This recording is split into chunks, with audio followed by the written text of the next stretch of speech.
FXBros.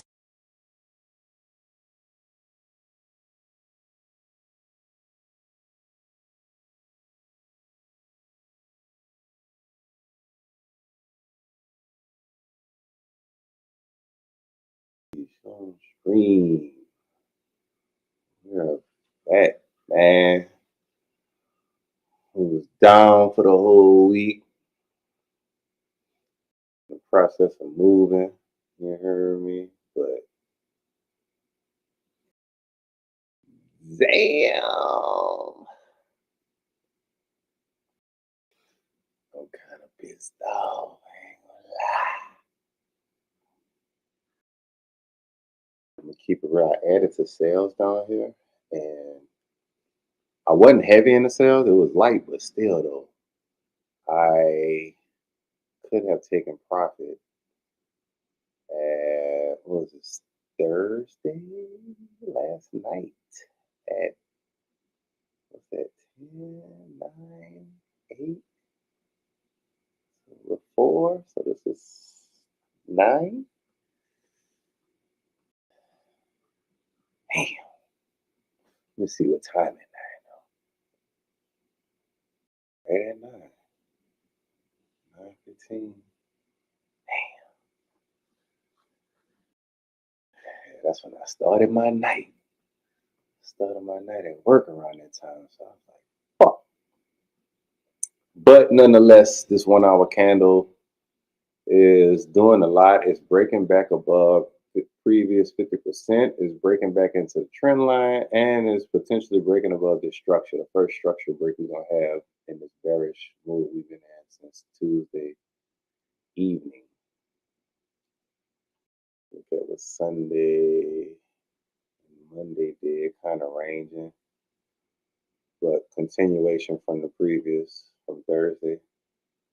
Just more bullishness. If I zoom out a little bit, you can see this is Thursday, coming from a consolidated week for the most part.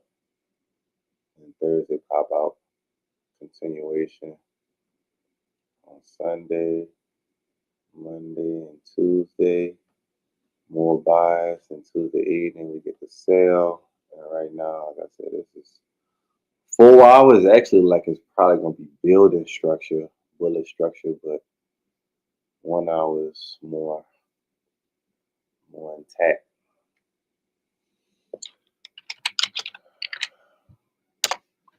Yeah, this week was crazy, man. It was a lot of fucking mishaps. One of the biggest things, even this push that happened on Tuesday, it hit that Trump low. This green line right there is that Trump low from when he got inaugurated in November last year. And I didn't notice it. I don't know what was going on Tuesday.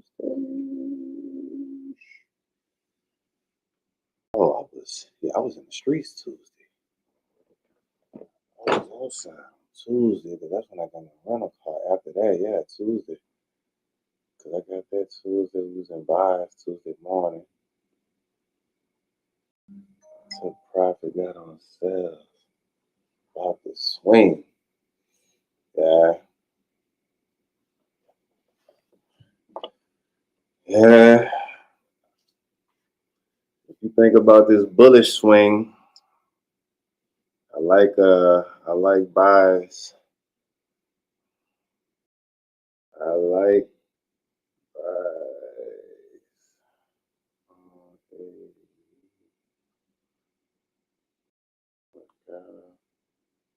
Wait till it's 4 hour.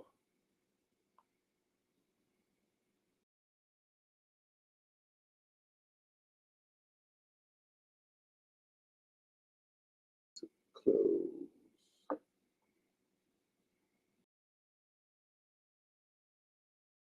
First break.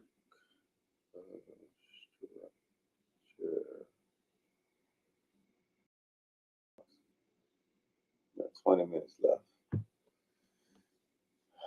What would that structure be if we don't break it? We would trade back down underneath this wick. So anywhere 64.14. So whoever caught buys right here don't want to come all the way back down to 64 flat.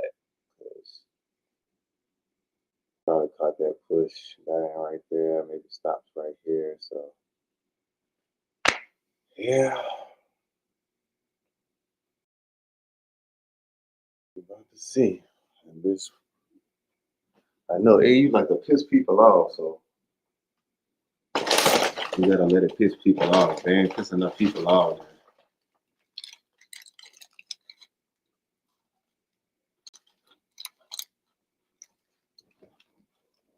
I'm going running stops.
Hold over.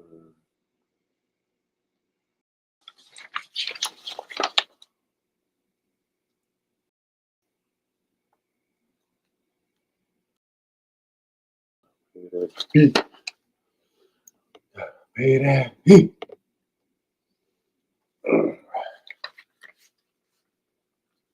Oh.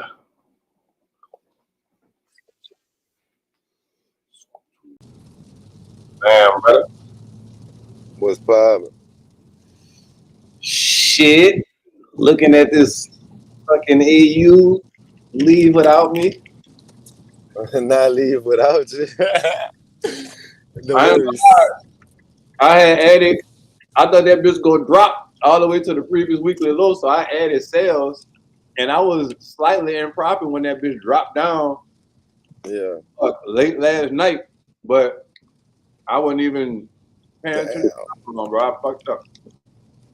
Yeah, I seen it kind of recover, and I said that bitch about to probably recover now. Because I Mm-hmm. said, I thought that this was going to be the area it really bounced from. I just ain't feel like even holding that bitch. You know, after you get exhausted just holding that shit so long for no reason, it be Yeah. feeling like, man, this shit's stupid. You know, Huh. because what if it did choose to go deeper, you know? And so that's what I was getting at in the chat. I was saying, man, so for moments like that, when you just exhausted and just like, man, I've been holding this. I still think it's bullish. I just didn't feel like holding through it. You see Right, what I'm saying? right. Because So during those, yeah, I got you. because you don't know where it's gonna go. So during those moments, like you said, you thought it was gonna go a little bit deeper. So during those moments where you don't know, I think once it first break, because I had got out like right around the horizontal line, I could have just hedged there. I didn't have to go big and do like a full blown hedge. I could have half priced it. You know what I'm saying? Half whatever position I'm going up, do a half position down. So that way, let's say it do go to the next horizontal. At least I made some bread. Now let's see if it's gonna start reversing here. So that way, and let's say it make a little bread and come back to break even. Guess what? I ain't even tripping. Let's say it just reverse on the fucking the hedge. Guess what? I got a double position going the other way. I just went up there. You Right. know So what I'm saying? you good regardless. You good regardless, bro. And with me being like a, thinking swing minded, is like I'm thinking about doing both. I'm gonna tell you about that next. I'm thinking about doing both, but with me being swing minded, it's better to like hedge, for me. But what I was saying, I think it's better to do both. Like you could hedge, I mean you could swing and do some quick, you know what I'm saying? Yeah. Scalps. When so you mean like so say for instance like you was talking about like when you was in sell or when you was in buy on AU and that bitch was dropping, you would hedge another pair that's probably doing a better trend that you could for sure capture some money on. No, Like you hedge the same pair. Hedge the oh, same you thing. just had going in the opposite direction. Direction because all right, this the whole key. For example, right? German 30, my German 30 play, right? I Right. didn't know how far down I had to play. Remember, I said it was like way down from last week. Still going up, bro. Yeah, I had a call from last week, remember? And I was saying I had got out of it early this week only because it was going down a little bit and I didn't know how far it was going to go down. Right. But the next day, I was hedging instead of just getting out of that with that being said, if I was hedging instead of just getting out of that great trade, which I didn't want to get out, I thought about it right before I closed. I just say, let me take the profit. Instead of doing that, I could have just hedged it, and then by the next day, once I seen it was recovering, I could have just broke even, took a little bit of profits, the little negative, whatever it was gonna be. You see what I'm saying? But I still would have had that great position, and it still would have been holding. And I still, you know what I'm saying? That makes sense. It was pulling back on Tuesday and Wednesday. I see them days. Yeah. So it's like that little pullback though shouldn't get you out of that great position. Hell no, because they know. I mean, really, on the cool, it really ain't no structure on the daily. Like I'm gonna keep it real. I mean, you could try to squeeze structure out of it, but it really ain't no structure on the daily. So as far as seeing when you go get out, yeah, you got to play the 4 hour and the 1 hour on it though.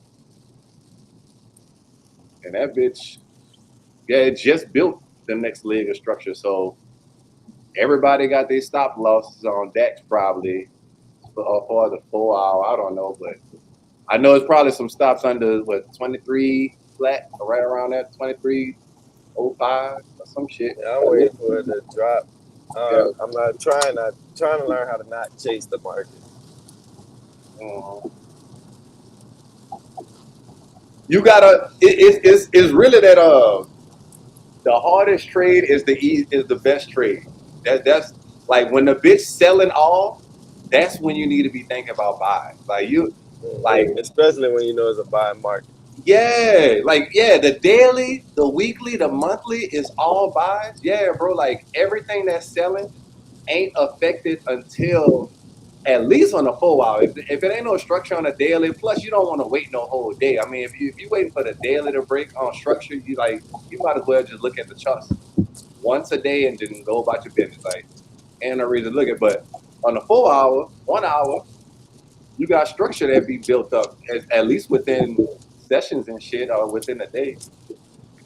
So you kind of just play with that, and once you see that bitch selling off, like you said, it's daily bullish, weekly bullish. You see that bitch selling off 4 hour, 1 hour, and especially looking at previous structure or previous days and in the high low of that day and the mid ground, like looking at all that, that let me know how far that bitch can go, you know,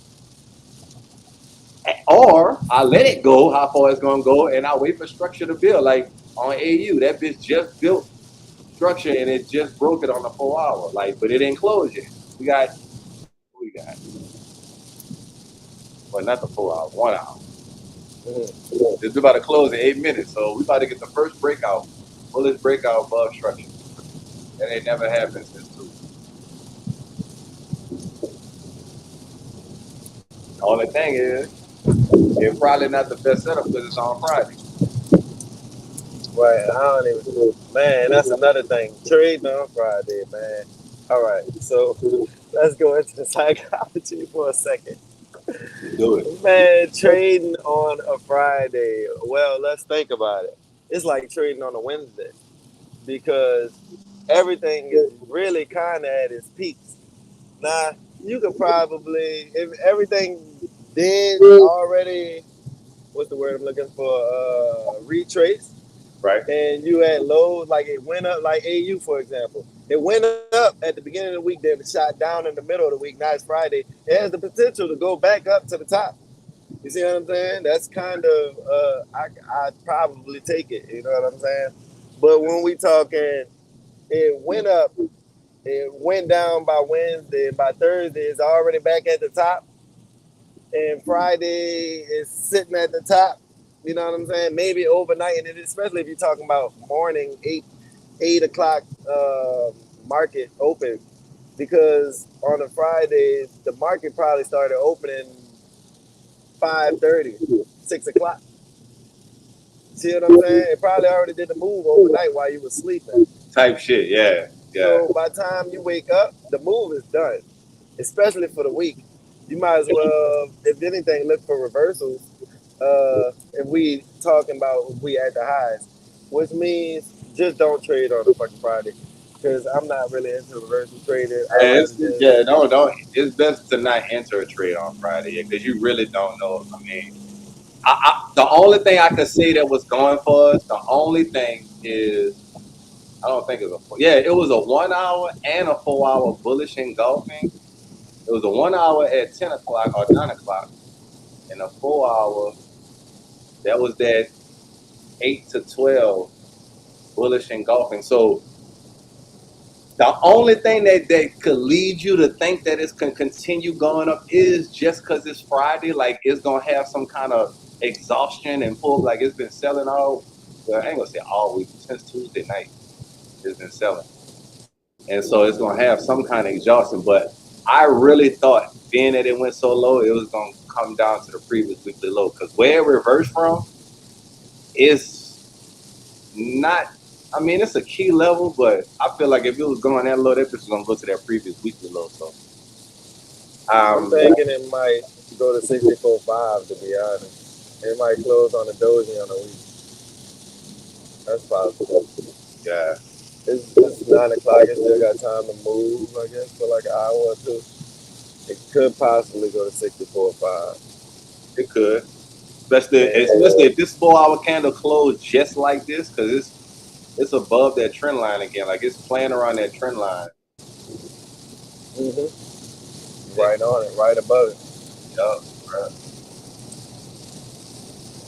So, I mean, it built on a 4 hour, it built some form of structure, especially if it closed right now. It's built some form of a structure for back to the upside. You know Yeah, what I'm saying? I would say if it closed like this on a 4 hour, it's gonna close at 12. Then we got another 4 hour, and that's gonna be the end of the day, end of the week. So yeah, it's really not too much of a range right now. I mean, like I said, if you would have caught buys last night at 9, 10 o'clock, And, it's pretty much the only move on buys right and that's what I said. If you catch it, while you sleeping, you know what I'm saying? Because it probably already, if you're looking for a move on Friday, you might want to catch it while you're sleeping. now. Yeah, either that or catch that bitch on Thursday. Try to catch because Friday daily candle open up on Thursday at 4, so you gotta like keep that in mind too.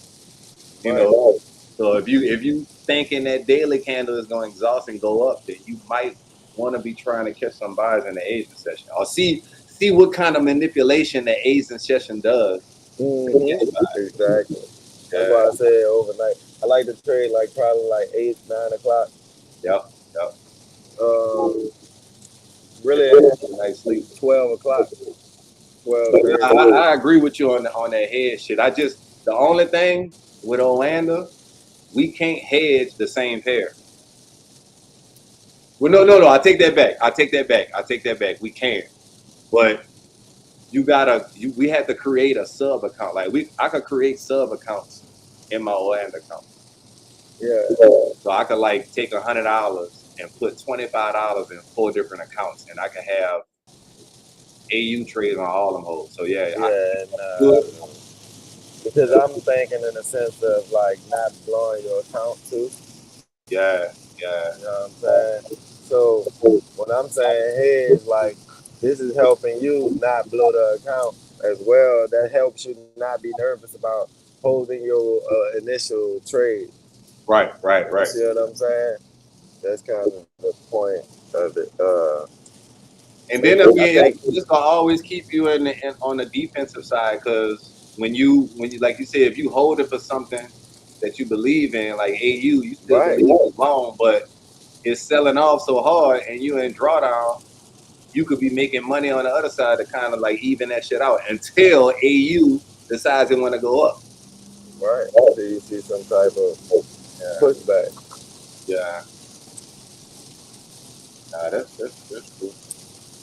I was really on the cool. My hedge was trading UJ. I'm trading the Jappy pairs against AU. That was gonna be the hedge. Like basically, well, it's not too much of a hedge, because like it's like if you go short on AU, you could go long on UJ. What? It's the same trade, but that's not really a good hedge, because once AU come back into profit, then your UJ gonna start to go back in drawdown. You just gotta. That's why I like it on the same chart, because you know your levels. You know exactly where you got, like, kind of where you expecting to get back out at, where you expecting. I mean, you can do it, but from 2 different accounts, it's Can just a you little go weird. trade? Can you hedge the same pair in At your? one time, yeah. So That's what I'm saying. you could go short and long on AU in the same account. Yeah, I feel like if you can't do that, that's kind of janky. Yeah, they like if I'm on like the same account, the account I have a trade on. If I want to go short on AU, it's gonna close my long position out.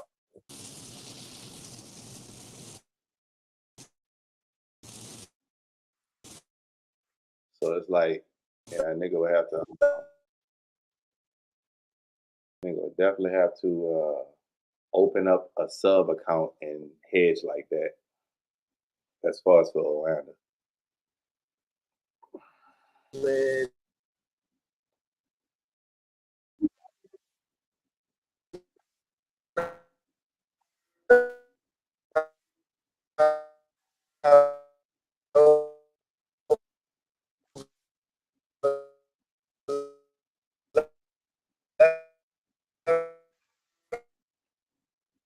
Hello? Oh no, your phone breaking up a little bit.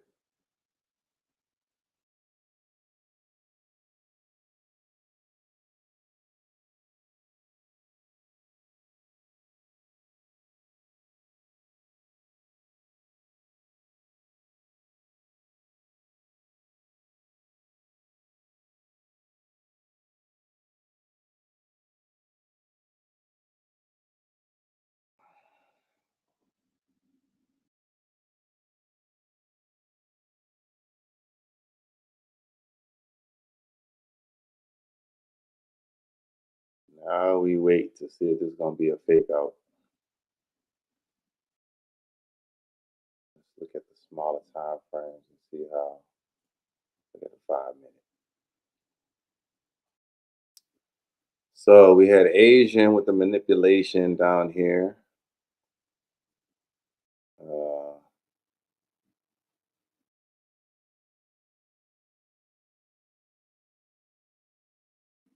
Yeah, because that candle was supposed to continue at 22.05. And it shot back up, or 21.05 because it is.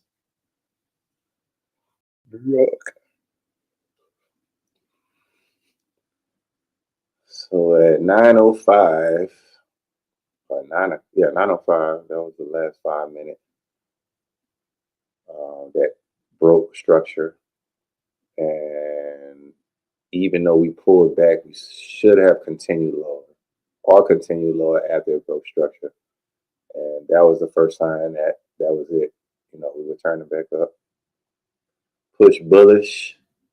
Now we just closed above the trend line, and we have a small consolidation that we can draw up, and we will see how the market respects this area, and will we get a breakout?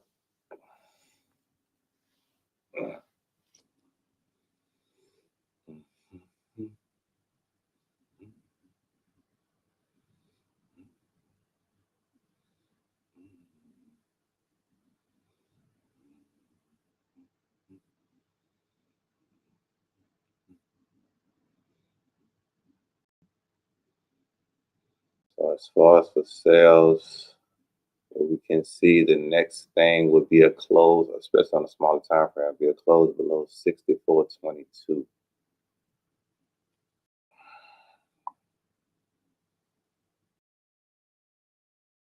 Okay, that's all good, brother. We finally got that 1 hour close above the trend line. Let's see what the Witcher column does. 5 minute and 15 minute.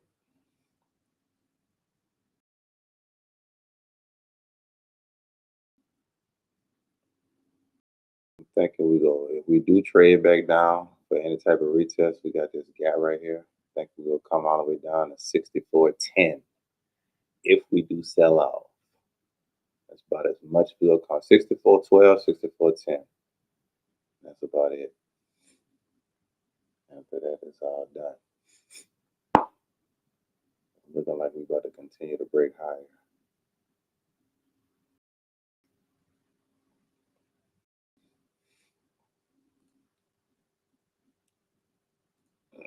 Let's see what the other. Yup. They try to kick me out, but they can't keep a real brother down. I see that, man. They had you all scratching and shit, and you can't hear what you said. Nah, I'm on this highway in this rain though, for real. Yeah, y'all got in that between right. trees. Yeah, I'm on my way out there though. Yeah, man. I'm trying to do them promo videos for these events. Oh yeah, For, but you like got party events. Yeah. Mm-hmm. Yeah, man. Shit, we might have to hit one of them events one day. Nah, for Yeah, real. come cut up, man. When they be having them hoes? Like just random time? Every month, like once a month. They about to, yeah. I think they might not. This might be the last one until like August, but they gonna be doing a bunch of club events and stuff like that though. But I'm trying to do these party events. Like basically, it's just crazy parties that my partner throw. He run a pier on. It's an event, like a party event planning, and man, it's just dope. Like, buku people come out there, bro. They be having like 800 to 1,000 people. You know what I'm saying? For the night, just be going crazy. You know what I'm saying? So it just be a party? Yeah. That's crazy. Yeah, but it's like a big, like they throw it at like a venue and stuff. And you know, like, shit, he doing open bar. Fucking last party, he had like joints rolled up for everybody. Yeah. Yeah, bro, it was crazy. It was crazy. I'm talking about over 800,000 people in that thing. Yeah. Man, the police showed up and everything. KG. You Yep. gotta send them pictures when you get them home. Facts. Facts. I'm gonna show you the little promo video. I'm gonna send it to you. I'm gonna make a promo video for real. But yeah, though, what I was saying though, for the kick me, yeah. Yeah, I think I was talking about the hedging. Like for example, like AU about to bust through now. You know what I'm saying? And I had got out like right below the trend line. So imagine if I would have held those positions, you know, and it's coming back into my position. You see what I'm saying? I ain't gonna lie though, And I would have, then that's I a could have just that's a got big out, drop you did from break that. even. So holding that would have been rough. Huh? So I'm gonna keep it real. That's a I mean, long as it's still in, you got to think about it. Long term, it was still bullish though. It never true. broke that You're right. second structure. You're right. To me, 8 hour trend wise, it never broke that structure right. If it would have broke that one that it went into, it would have been going south for me then. But by not breaking it, it just went into it and now it's going back up. That's still bullish momentum. It just had to go retest those areas. You see what I'm saying? That consolidation area to the left. Consolidation It just had from April fucking 18th, April 20th, April 18th, April 20th. That Sunday on April 20th. All that consolidation from the week of April 20th and then the week of April 25th. yeah. That little consolidation, that's what we traded back into. We traded back into that consolidation. All of them buys, I guess, accumulation. Had to trade it back down into that, and now they're buying back up. Yeah. You gotta think about it. Would it be an AU? It might come back and revisit that spot a few times before it's ready to. Facts. I feel like it is. Well, then again, it didn't break out. Yeah, I mean, this is now to make sure it's sure. This is the previous week's low. So looking at the current previous week low, and then when we start up on Sunday, this low right here at 63.71 will be that current, previous week's low. So I feel as if maybe on a Sunday or Monday, it might sell off, sweep them lows, and then go up. I think so as well. I think that's legit. AU type. That's what AU do. Right. That's what AU do. Like it very seldom pushes from one area just one time. That bitch would like to retest that hole at least twice, like a pullback. And that's what I'm saying. Especially with being AU, it might retest those lows a few times before it's officially ready to break out and leave. So just don't be discouraged from. Then we about to especially if you're trying to long term. Huh? I said we about to get a daily bullish engulfing if this bitch closed the way it's currently at 64.25. It closed 64.26. It closed right there. That's gonna be a daily bullish. That's gonna be a good little entry on the daily as far or just position wise to keep going bullish. And that's why my position was at 64.5. That's the whole key. That's why I was saying that shit crazy, right? But that's how it be. You gotta hold on to it. And I think hedging is where it's at in my mind right now. Yeah, it's definitely keeping your strategy that you have, just add a little hedging to it. Right. Yeah, don't change shit. At all. Try to change your strategy, for real. Yeah, at all, bro. But yeah, start going south the other way. Just speaking on how we trade, like I think it's beneficial for us to always have some kind of like scalper type of tools we have in our, in our arsenal type shit, because that'd be like quick, easy money, especially to get you back in that, that rapport of just adding profits to your account. I've You know, been you getting could build a into small position into a larger position. I've been getting into adding positions. Like, so if Yeah, I do one position, my first one, long time frame direction. I always do the first one like a hold. So the second one, I just think of it as a scalp, Right. and that's just how I look at it. Nah, first. And then that way you can have a hold position in the scalper.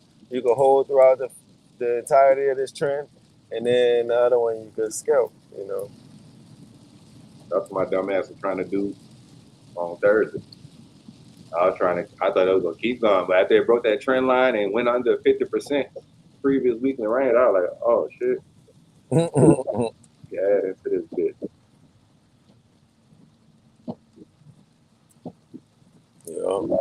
But So I don't know, man. That's where my head's at with it. Like, I think that's like the smartest thing you could ever do, especially when you're a swing trader. When you got the mindset like, I just want to hold these trades because I know they go. So all you gotta do. So when would you implement the hedge? So if you bought and it went up in profit, as soon as it like passed your break. So okay, let's that's a good question, right? So I got out when it broke that trend line, right? Right. When it broke the trend line, the big trend line, I'm like, okay, you know what? If it's gonna go under here, bro, I ain't got time. Even though it didn't break structure. Right. Structure is number one. I think structure is always number one. You find Always. structure first, and then look at trend lines and all that other shit. You know what I'm saying? Because all that shit is built off of structure anyways. Facts. Trend lines is built off of structure. You know what I'm saying? Structure is first. Structure you can't even draw a trend line without structure. Exactly. What is a trend line without structure? Facts. You know what I'm saying? That's why I like trend lines. You need shit to happen before you even can draw that bitch. Right. So think about that for a second. I let it break the trend line, but I didn't think about the structure. I thought about it. I just didn't care about the structure, which is stupid. And you should always care about the structure first. Well, you had the structure was 50 pips from where the entry was. So that's a big drawdown. I ain't gonna lie. Like, I don't like being in like, I'm gonna tell you like this. From all the years I've been trading and looking at the ATR, if I'm in a good position, if I ever get to draw down negative 25 pips and it shows signs that it want to keep going to 30 or 35, like, that's when I know I'm in the wrong direction. 25 pips.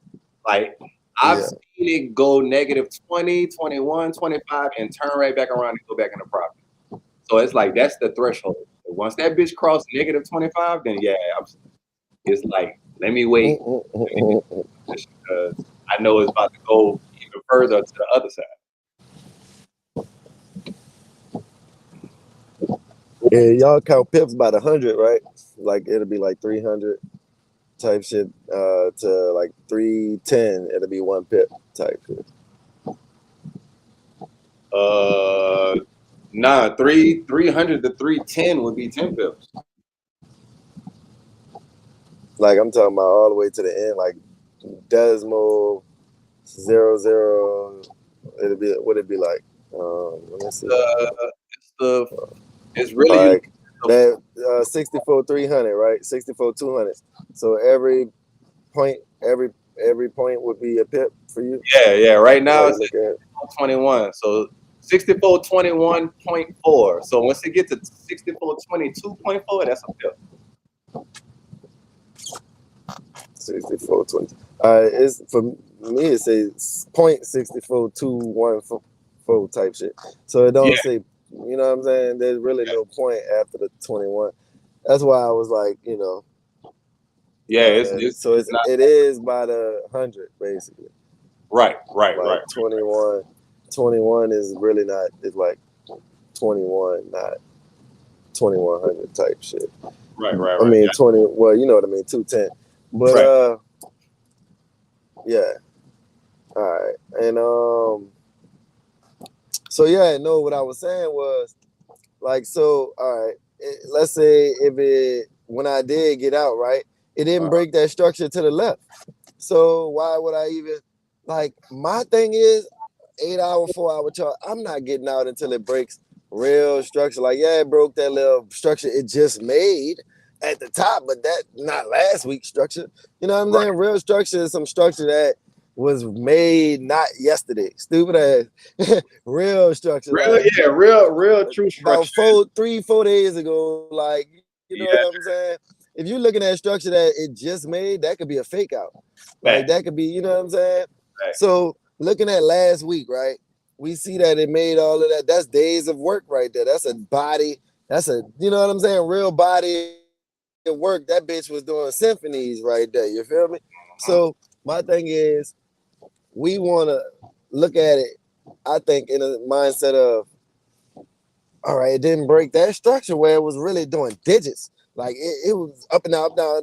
That means a lot of orders was being made right here. So if it breaks through that structure and goes to the other side, now I'm looking at it as, and this is not the first one, like I said, that one at the top. This is one at that big one. You see what I'm saying? That second one is always, I don't never look at the first structure. I always go to the second structure under that one, because that's usually the one you want to look at. It's going to break that first one, but can it break that second one? If it breaks two structures, you talking about the structure that created the bullish move. Basically, for the most part, I mean, like basically last week, on AU last week Thursday, that low. If it break basically 63 for, let's say 63, I really want to say the structure, because this AU look crazy freaking zigzags. That's why it's so bad. That's a good clean structure. 63. I'm talking. See, it went down to 637, right? But I'm thinking about 635, 634. You would have a stop loss probably 634. You feel me? Right. And if it breaks 634, it's like, man, that bitch going down, brother. You know what I'm saying? So it's really going down at this point. If it breaks 634, yeah, it broke it, but that still could be a fake out, because you gotta then again for structure to continue going lower. So hear me out. That's what my stop loss would be, probably like 6.3. If it go to 6.335, my shit would probably be at like 6.335. I ain't gonna lie. If it go to 6.335, then you know what? You got me, dog. Y'all, hey, but listen, I got another position. I gotta sell. My hedge gonna come in at 64.200. 64.20. You see what I'm saying? Where I had previously got out, instead of getting out, hedge there. If you really think it's gonna reverse against you, but you not even, you never show, hedge first. Yeah. You see what I'm saying? So now if it go to 63.5, if it do that, I probably done got my initial hedge position, and I'm probably added a position if it built enough structure for me to go that way. So now if it hit my stop loss, if it keep going, if it build enough structure to keep going, I'm gonna be done added another sell there. So, but if it give it fake out energy, I'm gonna just take my profits on the hedge, and now my, you know what I'm saying? The loss is locked in, type shit. But at the same time, I could be done made that bread back on the other end. If it trade down and stop you out and turn up and go back bullish, and if it was a fake out, you would hedge you would buy the breakout. I mean, you would buy the stop loss. And you could buy at the loss too. But I'm saying not at the low. Like if it start going back up and you think it's really gonna go back, you know what I'm saying, bullish. So it's like it's definitely different scenarios that can happen. It depends on what happens, right? When it hits that. So does it hit? Are you saying it hits the stop loss? Yeah, like it actually stop you out, and it went all the way to 635 type shit. Turn back up and turn back like. So for me to think that it'll be bullish, like it had to turn up quick, and it had to go to like 63.8 type ordeal. It had to really go bullish. I'm not, because I mean, yeah, I mean once it hit 635, it got to go up a little bit. I'm gonna be looking for it to close like around 637. I need like an 8-hour close at 63. You expecting the market to kind of have some kind of pullback or retrace after that broke a strong level. Yeah, after it hit my stop, I expect, because there's a bunch of levels gonna be getting hit right there, not just mine. So I expect it just to go up a little bit, and then so example, let's say I got the hedge in, right, and I'm in my buys, but my sales are in at 632, I believe, 64200. My bad, and then we at 635, right, and I hit the stop loss. Okay, I got the hedge in and start reversing. I probably put a stop loss, like I said, on my hedge at like 638, 638. You feel what I'm saying? But at the same time, I probably be done. If anything, you could take profits when you're. It depends, bro. It really depends. You could take profits when you hit your stop loss. If it keep going, if it keep breaking through, you just get back in. If you know what I'm saying, if it's pull all the way back, you know what I'm saying. It depends on the structure. I would definitely be more biased on adding positions that's following the larger time frame move. Like, my thing is, once it break the structure, the larger time frame is going with that structure at this point. So it depends on what the close look like. How does that 8-hour close? So I think, I mean, because this is a new strategy, and I'm just wondering, okay, once they hit, that's good questions, because now it helps me to think, okay, when they hit that stop loss, do I take profit on that hedge? You know what I'm saying? So I could just be like, okay, I broke even. you made your loss. I made my money back. You know what I'm saying? I made my money back. Yeah, right. I made my losses back. If anything, just close here. If that buy that made your money back is in the daily trend, then you should be more considerate with wanting to hold that versus, and then something, because you're going with the major trend. So you and that's what I was saying too. So like, if it hit your stop loss, that's what I'm thinking. If it hit that stop loss, bro, not only you go with the major trend, but you bought the fake out. So it's like, nigga, you great. You buying the lows, you bought the fake out, and you going with the major trend, like. But it hit your stop loss and it already stopped you out. Yeah. I don't know. So that's why it's kind of tricky with it.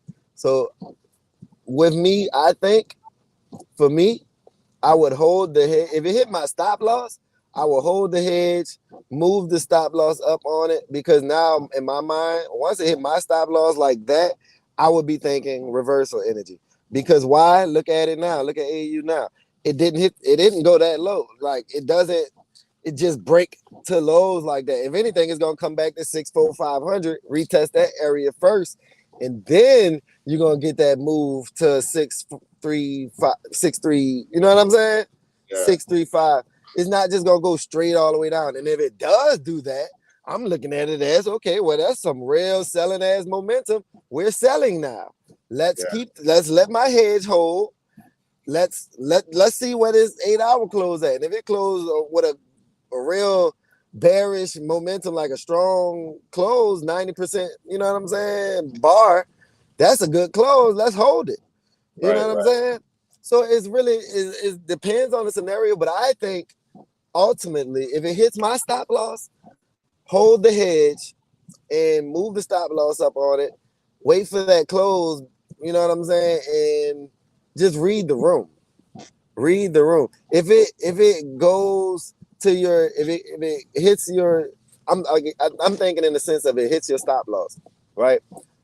If it happens fast, I say hold it. If it happens slow, like if you done hedge, like say for example, say I got the hedge and I just got out of the hedge like at break even type stuff, and I'm still holding my buys, right? Mm-hmm. This would be like perfect case scenario. Now I could just wait for it to come back to 645, like I called. But this is the thing. Now, does it reverse at 645 or does it? You know what I'm saying? You just read the room at that point, and I feel like if it starts to reverse at 645, then you get out of that trade and you just reanalyze, or you could just, I mean, I'm talking about if it starts to reverse though, like 4-hour time frame, you just get out at that point. And then if it come back to that trend line and go back under, that you could get right back in themselves and boom, you see what I'm saying? Now you'll be straight. I don't know. I just think ultimately that hedge will always have you in a position to win in the long run. In that long run, like you could have got out like for example, if you held through all of it, you could have got out right now, break even. Well, an hour ago, broke even, and just like we seeing that it gave structure for this bullish momentum, we could have just gotten these buys to 645. We could have added a position for the buy now. Now you in at a lower position for your buys, and you can buy all the way to 645 to your previous position. Right. Facts. That is true. And you see what I'm saying? Looking at the 4 hour that shows the most structure. So it's this. Yeah, go ahead. We didn't build a strong enough 4 hour bearish structure leg for it to cross above. Like we currently doing it right now. So what I'm saying is, if we get a close on this 4 hour at 12, like say if it closed like it is right now, and then the next 4 hours sell off or start to sell off, that's the market developing structure. Then it's gonna have to break above 64.35 for it to be bullish again. You feel me? Like even that 1 hour structure you broke, that's like minor structure. That's not like big enough structure for you to really be determining shit. Cause I mean, really the daily is king. But if we look at the daily, it's kind of hard to determine structure. I mean, they had bullish structure that it could have swept under at 63.50, but it, like we said, it never went that low. That was the previous weekly low. It never went that low. And I thought it was. I thought it was gonna sweep that shit. I was looking at the 8 hour when I was saying 635. Yeah. Man, that's what I'm saying. You can't be expecting. You don't know what's about to happen. So that's why the hedge is always the perfect play. Because who the fuck know? And then say you got a position like I did at 645. That's like 1,000 points the other way. You see what I'm saying? So it's like if you can still hold through that original stop loss of 1,000 pips, but at the same time, as long as you got that hedge, it's never gonna be 1,000 pip stop. It's gonna and then you saving your original bias, so you get to be as biased as you want to be. Yeah. Fuck with somebody talking about, bitch, I'm holding this buy to the stop loss, bitch.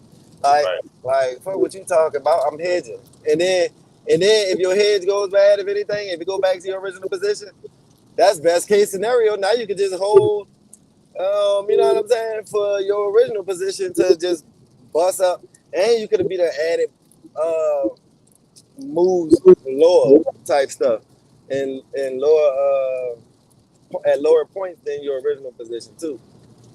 Gotcha. Only thing is your first two positions can't be over levered, and that way your hedge just always seems smooth. It never like seemed like too much. Right. Yeah. You never want to.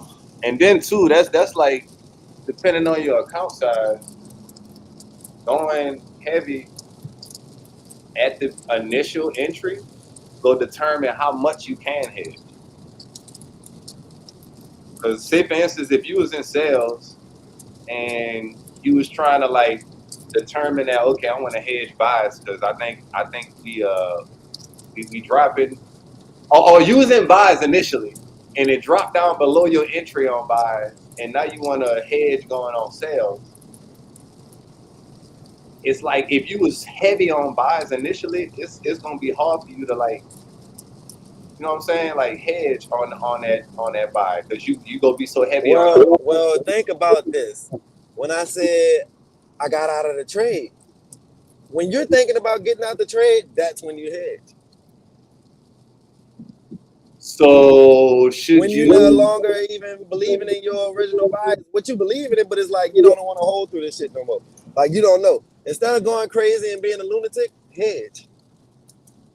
I'm saying though, like what if you went like 60% of your account size on that buy. So now you only got 40% of your account to hedge. And what I said, don't over leverage on your positions. Right. That's key. You never over leverage, bro. We not doing that. You know what I'm saying? We don't want to do that. We don't want to do that. That's, if anything, do a half a position first, and then if it goes well, if it seems like it's building structure for more up, then you add that extra in. Right. I don't think it's smart to go in big unless you're at 635. You know what I'm saying? It hit that stop loss and now it's going back bullish. Now let's go big originally. That's the only time we looking to go big. When it done swept everybody else out, and you know it done swept everybody out, and it started going back. Oh, yes, indeed, man. Put me in. Right. You heard me? Put me in the game, coach. But when we not sure, we Brian breakouts, start small. Let's build on it. You know what I'm saying? And we gonna move from there. I feel you. I don't think it's ever smart to go big initially unless it's initially got a bunch of lows being swept or something like that. When you had got in buys on that Tuesday? 635, 645. But I'm saying, like, was it like Monday night or Tuesday? What day? I'm not. I think it was Monday. It probably was Monday night. Talking about that. And I was trying to hold for the whole week. You said you got in at 645? I was trying to hold for 2 months. 645. You got in at 645? 645. So yeah, you nigga probably got in on Monday night, unless if you was up on Tuesday early in the morning, you would have got probably Monday night, late night type shit. I could see that. I could see how people would have got in. But yeah, I would on them buys, and like I said, that was my bad, bro. I did not notify the chat, but that bitch went as high as sweeping at Trump inauguration to the fucking peak and sold off. Like that was probably the best profit ever. Yeah, man. It be to the number. You know what I'm saying? Sometimes that's why I trust my numbers. That's why I trust my calls. And that shit happened in November, fam. This shit just touched it today. I mean Tuesday. Damn. You know what I'm saying? Like the market sold off after it went up and sold off around inauguration, all that volume, and we was selling since then, and we just not touched that level on Tuesday. And the level that went to that bitch. It bought up during that inauguration, you said? Let me see. That was November. It sold. Oh yeah, it sold. Yeah, so if you look here, this candle last year in November, this which lows did it just touch? This bearish candle right there, that was the Trump low. That's how when inaugurated, when it was saying he was president, the market swept this low and it ran all the way up. Oh, it went up. Okay, gotcha. Yeah, it swept the lows, it ran down, and then it went up the very next day. And then after that, it sold off. It just kept selling. And then we just touched that level on Tuesday this week, and sold off to the wick. Just wicked it and sold off. No bodily closes, no nothing. So I was slipping on that. If I would have saw that shit, I would have got so fucking excited. I would have told, I would say I can sell the house on that shit because it was rejecting so hard. Huh? It was rejecting so hard on that bitch. Like, I think the only candle that closed was 5 minutes. The 5 minute was the only candle that closed above that line. Right there. I'm in between these trees again, so I might start breaking out.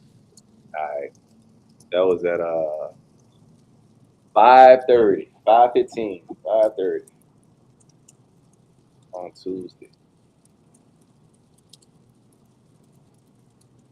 Great.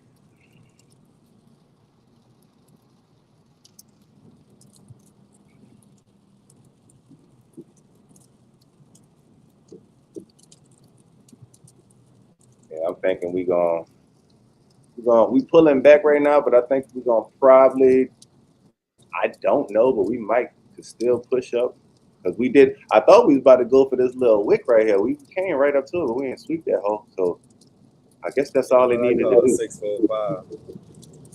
645. Yeah, it stopped at 6433. Yeah, I say 645 because that's where it would doji at the end of the week. That would be like a doji, a perfect doji, and that's where my entry was at. And it loves to come to my entries for some reason. Like my entries do that. Like I'm coming right back to your entry, brother. Just stay right there. Don't worry about it. Oh man, It's crazy.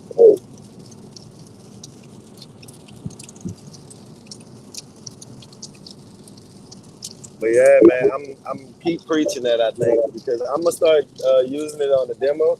I need to get on the demo right now and just trade AU. That's what I'm about to do. I'm yeah, about man. to probably head or something.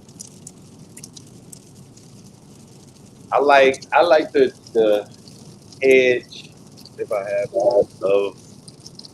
of the correlation hedge. Like if I'm going long on AU and I'm starting to see it pull back, then I want to see what the sales looking like on UJ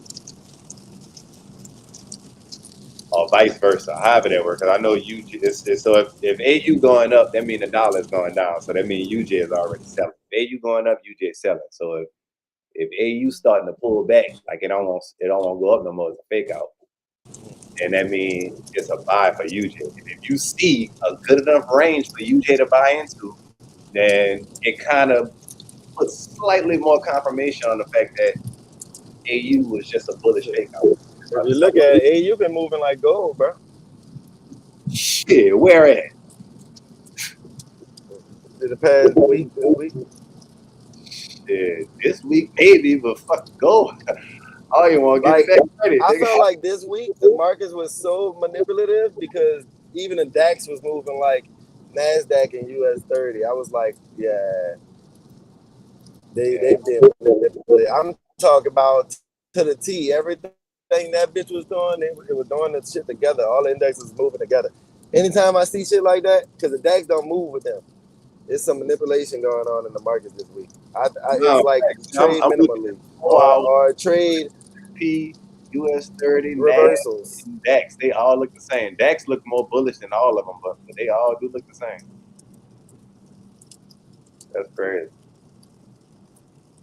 Yeah, I've been peeping. I'm telling you, that's why I said, hey, you've been moving like gold for the past 3 days, this Yeah, week. That's why I say this week just been manipulative, bro. It's manipulation station this week. Be careful. That's why AU went up and went down and it's going right back up and it's dozing out. I'm telling you, I'll be seeing all this shit. You just got to peep game. You heard me? If anything, fuck, just be ready to 15 put minutes on just your broke armor. out. This 15 minute just broke out this minor range. I got it drawn right here. You can see it better on the 5 minute, but it just broke out this minor consolidation for the morning, and now we're trading back into it. Let's see. Yeah. So on a 15 minute, my question is, if we close under here and just engulf all this bullish push, that was a fake out. Yeah. And it's gonna look like a wick on the 1 hour and the 4 hour, but that's a fake out. That's why I like looking at the smaller time frame to see what kind of story they telling me for the bigger picture. Like you could see fake outs on the 15 minute, and that's a reversal on the 1 hour and the 4 hour and the higher time frame. Like it's gonna look like a wick reversal, but it's gonna be a fake out on the smaller time frame. Look how that bitch dropping. Like, yeah, if that bitch drop under here and close back under that damn trend line again. I know what you mean. You know what I'm saying? Like it shouldn't do that. When it break out, for one thing, it shouldn't. That's why I like pulling up my fibs. When they have a big dumbass candle, especially if it broke out of like this minor range. It's not a real strong range, but it's just minor range, something to just look at. And then we get this candle breaking out on the fibs. We got 50% right here at 64.26. We already smashed through that, and we about to engulf this hoe. So it's like, I look at shit like that. If we engulf that hoe and it start trading lower, like, yeah, that was a fucking fake out. How many people got in the buy? Right. You know what I'm saying? Nah, Shit, not right, even on right. that candle. Nigga, the previous 1 hour candle, the one that actually broke above the trend line, that what got everybody in buy. And now they, you know, niggas nervous right now because it's like it's pulling back. Not saying that it's gonna sell out because we don't know. I don't know what the fuck it's about to do, but I know how emotions be making you get triggered. Especially if you bought near this trend line. If you waited to buy at 64.20, yeah, you kind of thinking about getting out right now. You know, depending on how well you believe in this trend or this reversal that we right. Nah, facts, because this is nasty work. That's what I'm saying. That'd be some nasty work, dog. That's why I was like, okay, when I looked at this 15 minute, I was like, okay, we got the breakout. I drew this range right here on the 5 minute because I was like, okay, we got a lot of candles. I'm gonna draw this range right here. I'm gonna see what the fuck will happen. Kind of broke out, came back in, broke out, traded back in. So when I saw that 15 minute close, especially when it came up here, and I see this gap area over here that I drew out, this little range right here. I see this. I'm like, okay, well, I can see the market coming up to 64.35, 64.40, and like you said, 64.50. But that bitch reversed right here, and now we getting a fucking bearish engulfing on the 15 minute. That's some beautiful levels there, boy. You know what I'm saying? And they got 2 minutes to close. So it could very well go the fuck way back up. It could do something like, I know AU. It could do some dumbass shit like that, but this right here, 2 minutes. Yeah. Around this time, it could. Around this time, it could. I mean, it ain't no news, so it ain't really got no volume from that. But all the traders are trading right now, so that's the volume.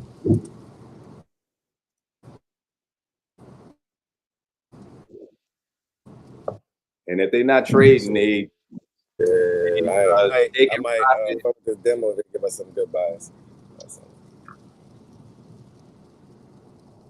Yeah, I think we have to normalize getting on that demo too when we're not sure, and especially learning new strategies as well.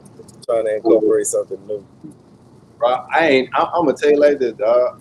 And I ain't saying nothing wrong about trading on demo because I solely do believe on, like, I wish I would have, but I never traded a demo, bro.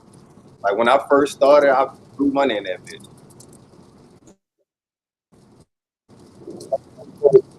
Right. I probably traded demo when I first started, probably a few days. I looked at it like, I was like, man, like I felt like I wouldn't go get that real emotional attachment if I was trading demo, especially when I knew you could start off, but when I was looking at the demo, nigga, they start you off with 100K. It was feeling weird. I mean, well, you can put it at whatever you want now. I know at the time you could put it at like 500,000. My thing is though, I'm learning that, bro. We gotta start learning how to use logic with this shit and not emotion. Like we gotta take emotions completely out the game and have like a full strategy. Like I'm talking about with the hedging and shit. Like have a full ass plan for every little thing that happened and follow that shit to the T. And if you're not able to follow it to the T, like I was saying, with my shit, like I wasn't able to hold all the way down there, but maybe if I go ahead and do a hedge here, it'll help me to figure this out a little bit more. You know? I don't know. It's just like, just have a mindset of not worrying about what the trade gonna do, what it's gonna do. I'm gonna keep it real. Really honing in on like the philosophy of Mark Douglas and David Paul. Them two old head niggas, they really got me in a mindset. I look at this shit like a nigga rolling the dice, bro. You sitting on the corner, you and your partner, y'all just rolling the dice. You don't know how them bitches go land.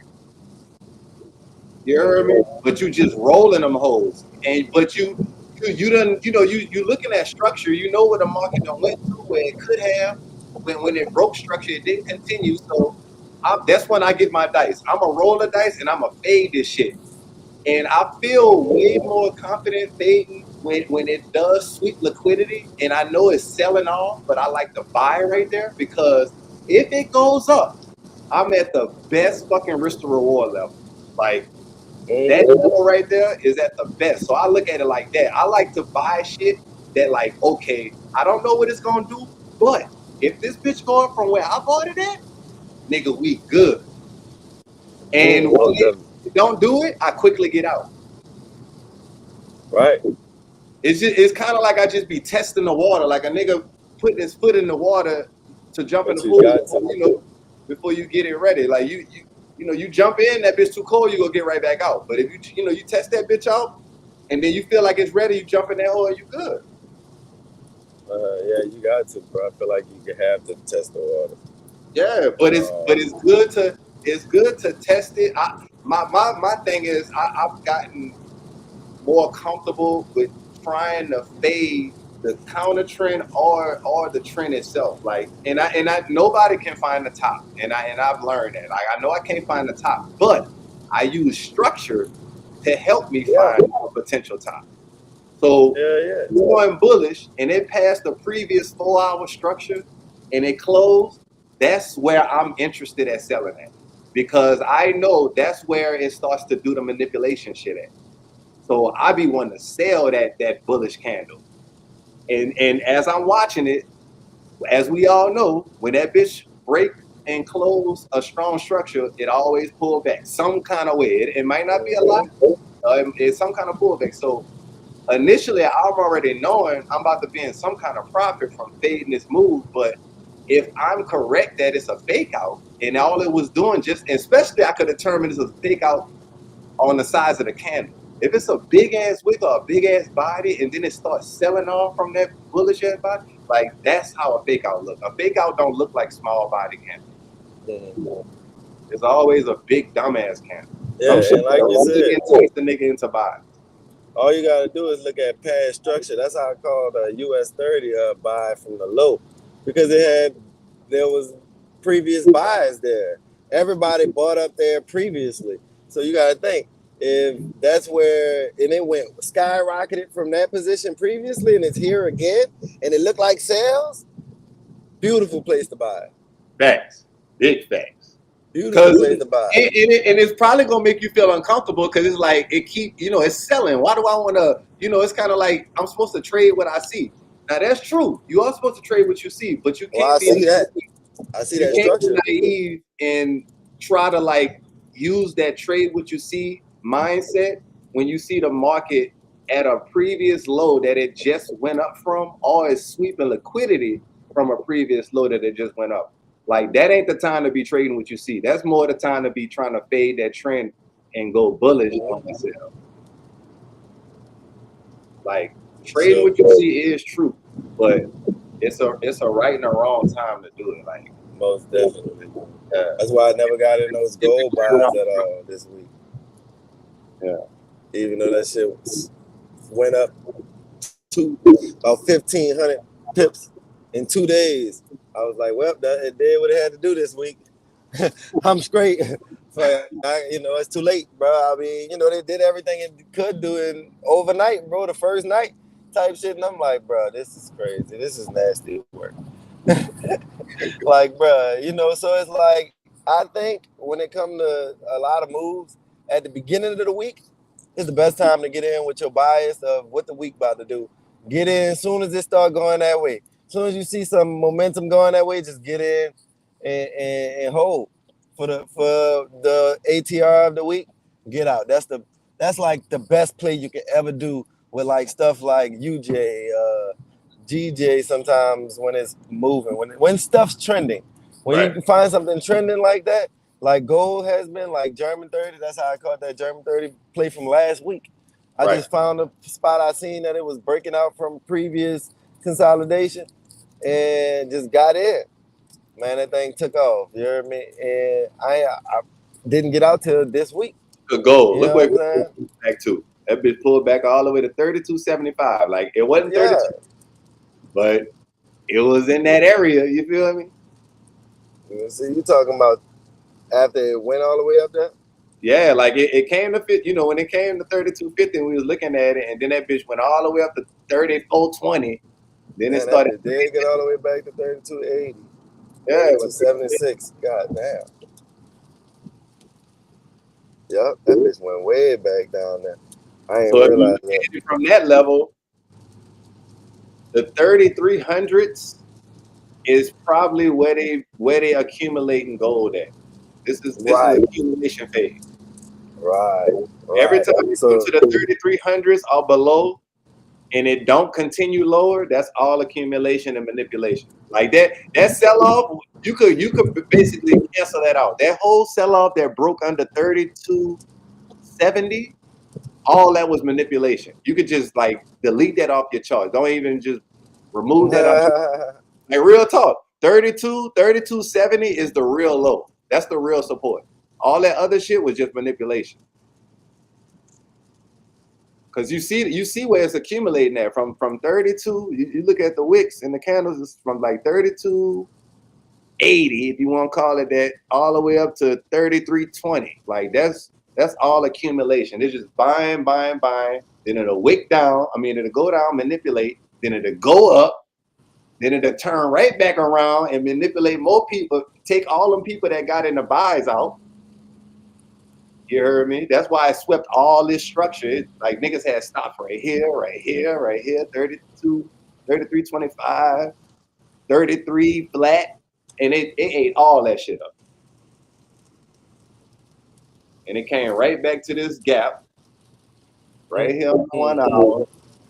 And that bitch stayed down there, 32.80, and came right the fuck back up. Like, yeah, bro, this shit is like fucking a ballerina dance, bro, if you really know how to read this shit. So ultimately, like if you just really want to be like, okay, I don't want to catch the high, but I want to be in the mood when I know it's really like, yeah, I bet you it's a shitload of people got a lot of buy limits at 3,400. 3,400 gonna have a shitload of buy. And once it start breaking above there, nigga, the next level 3,500. But from that point, it should just print nothing but strong ass body, like bullish momentum candles, like no weak shit. Like it's gold. So it done all the accumulating it needed to. might come down to that 32.76 area one more time, and that'd be a perfect place to just have a buy limit at or something. I'm gonna leave this area up so we can see. Oh shit! I'm gonna stop at like a Waterburger. I'm gonna go stop this Waterburger, get some food. There's my pass up there, and I'm going back. Dang, got what a New Orleans. Huh? Yeah, well, I had none of that. I'm in Lafayette, though. Pass it through here. I'm about to just stop right quick, get some food. Burger. Get back on this road. Yeah, but man, I think we got some solid work for this week. Some solid information, man. I think next week, man, everybody that's in the chat should be making money. There should be. I think next week we should double our accounts. Oh yeah, because I damn near almost did it. If I would have caught if I would have got out at the extreme low, I damn near would have came close to done. This motherfucker. Just cause I be I don't know, I've just been watching this video for so long, bro. I know when it's dumbass shit. And it seemed like it's liking to do dumbass shit more at night and throughout London.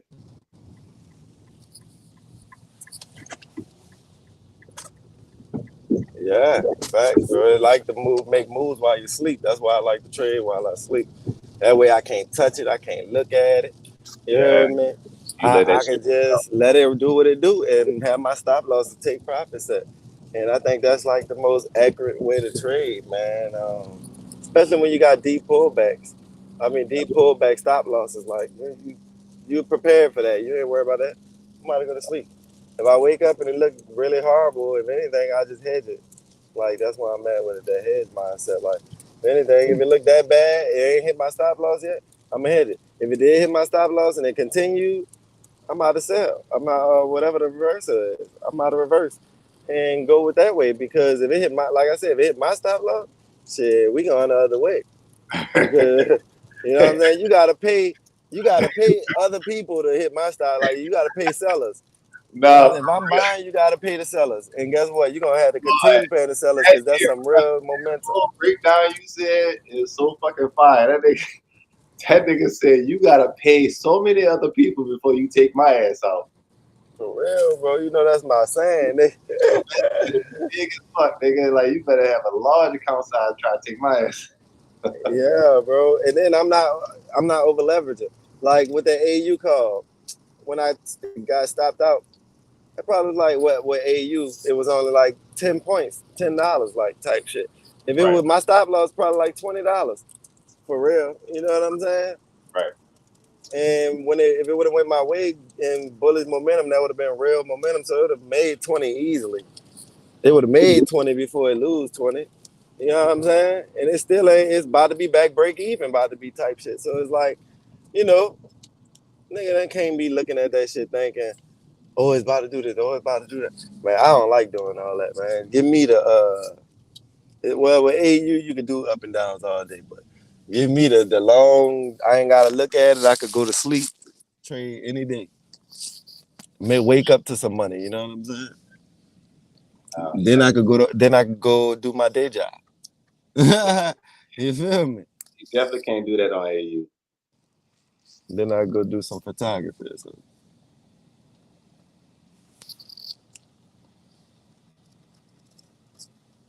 You know? I mean, if anything, you can have you some hedges set up, hedges, you can have a stop loss. That's what I'm about to start having, dog. Like say right under my stop losses too. Like a few, pull it down a little bit more, put a nice little reversal trade right there after my stop loss, pull the stop loss of that one all the way back to my original position of the buy. You heard me? Like, bitch, I'm gonna show y'all. All right, y'all going this way. If you go back the other way, boy, like I said, you're gonna have to pay the buy is not back type shit. Like it just is what it is. I mean, at that point, if that sell hedge don't work and it's really going back but my original position, I'ma just go huge. I'ma just be like, oh, y'all playing. Okay. Close this out. You heard me? Let me just go huge on my motherfucking buy, my original buy. I'm about to just go triple size. And now I'm about to, if it go back to my original position, like if you didn't even type shit. If it make it back to my original position and I got in early, that's, you know, you're gonna make your bread back. Basically, I just saying at the end of the day, you're gonna make your bread back before you lose it on the AU call. I mean on the hedge call. But you gotta be willing to hold through the hedge, the negative bull crap. Basically. Right. You gotta be willing to see it through.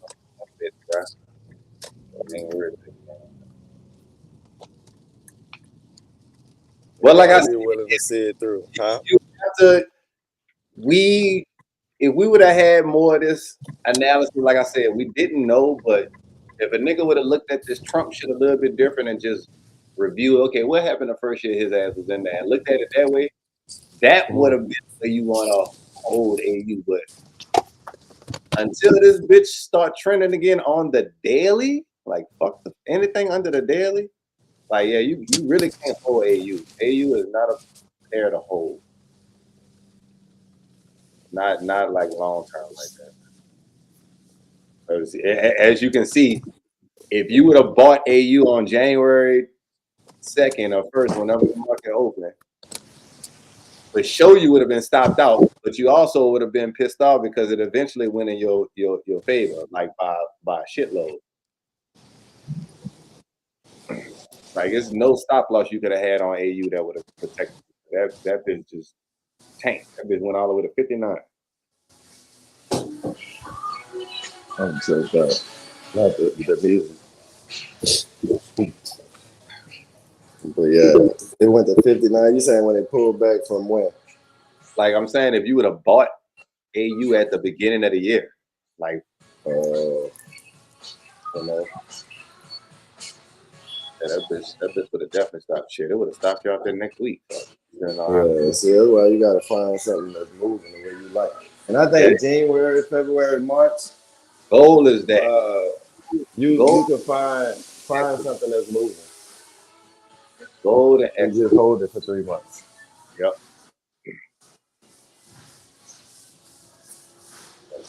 Fucking equities is sale. Yeah, like the other thing.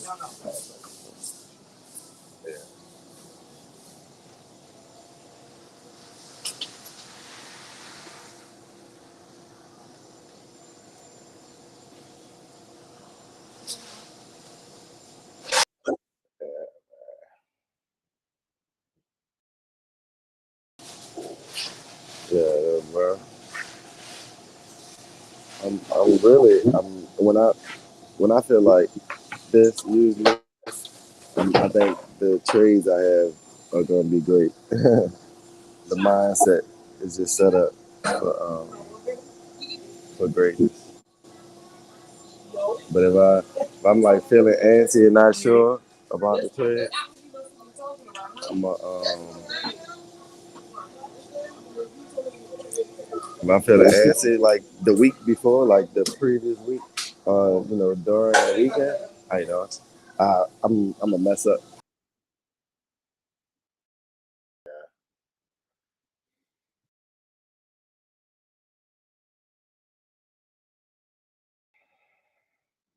Fucking gold. And I'm telling you, I'm feeling right about it, bro.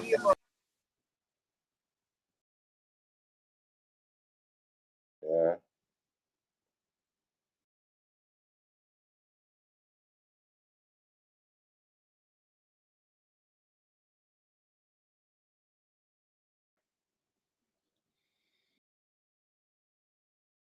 Oh no, no. On this 4 hour. I mean, I guess I don't know if that's just a Friday thing, but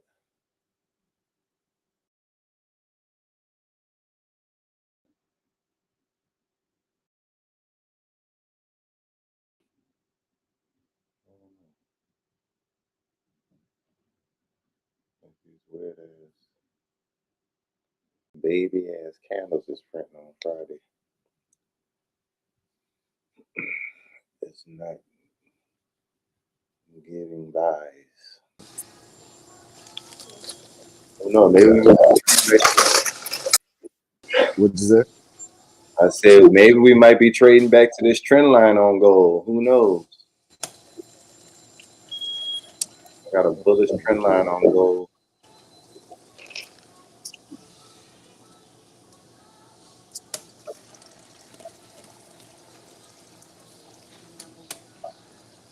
So, With gold, man, I'm just gonna wait, till next week. But I'm really definitely, you already know, bullish on it. I would get in now on some damn, like if it break out 33.43. What's that right now? 38. I really like 33.43. I might fool with some buys, but then again, probably not because it's already 10, 11 o'clock. That's reversal time. right. I'm Um, saying, I'm looking at the 4 hour on gold. It's some weak ass candles that been printing all day today on Friday. yeah, so I don't know. It's just a chill day. I think you should have made the money Monday, Tuesday, and been good for the week.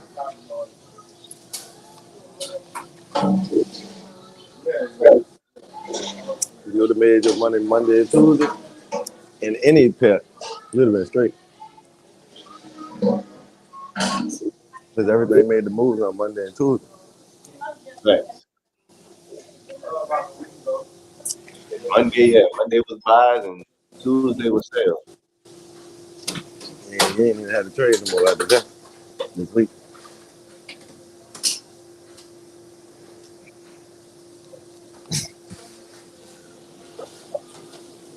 Ain't even have to trade no more after that. Okay,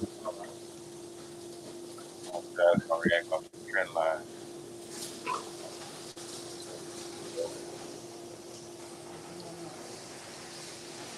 So that's my thing too.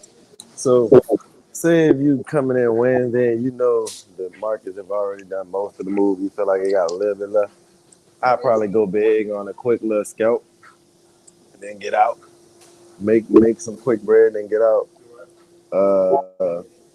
If anything, um, if you early, you like Monday, Tuesday, you done caught the beginning of the move. If you're not letting the whole week, I just wait till I feel like it's peaked at the, like I said, ATR. Wait till I think it's peaked, and I just close out your trade at the peak. And you can't lose. Don't even trade no more this week. Call it. If I'm struggling at this trend line. Unless it come back to your original position, then you can get in again.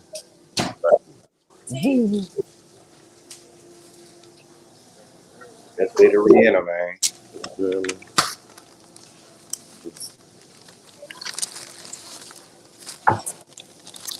This is, I don't think this mine. That's T. They didn't get. They get it to me. I don't know.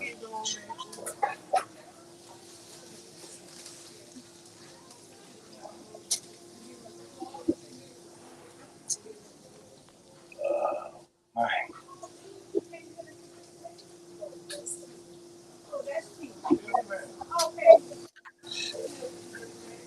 Yeah.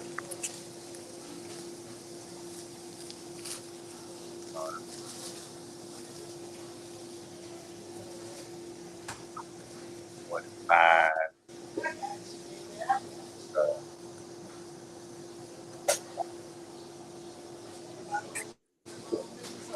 Yeah,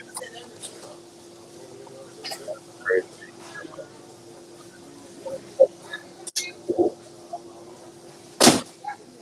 What you feeling like a 25,000 now? Or what? Not yet. Not yet. Huh? Not yet. That'll be a nice Christmas gift. Hey, I take it. My birthday gift to myself. I take it. Shit. So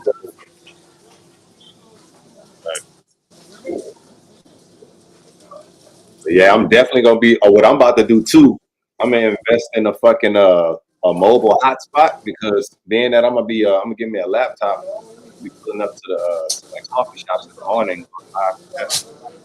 And yeah. I'm gonna also have a phone, a separate phone.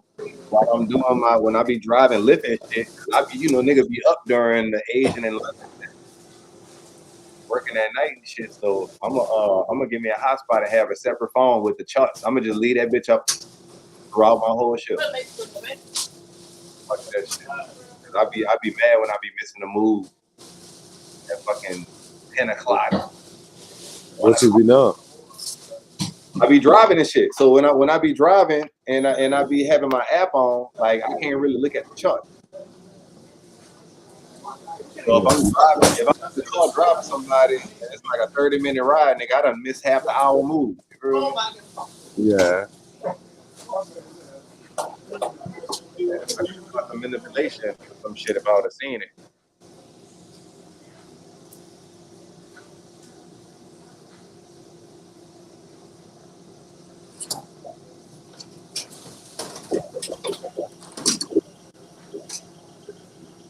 So how you stop at a coffee shop if you working? You saying just you'll stop working and just bust the coffee shop down? Nah, yeah, after work. Like when we be going live in the morning, Mm-hmm. yeah, nigga, I'm pulling up to like a coffee shop and shit. I'm gonna be going live from there in the morning until I get my spot type shit. Yeah.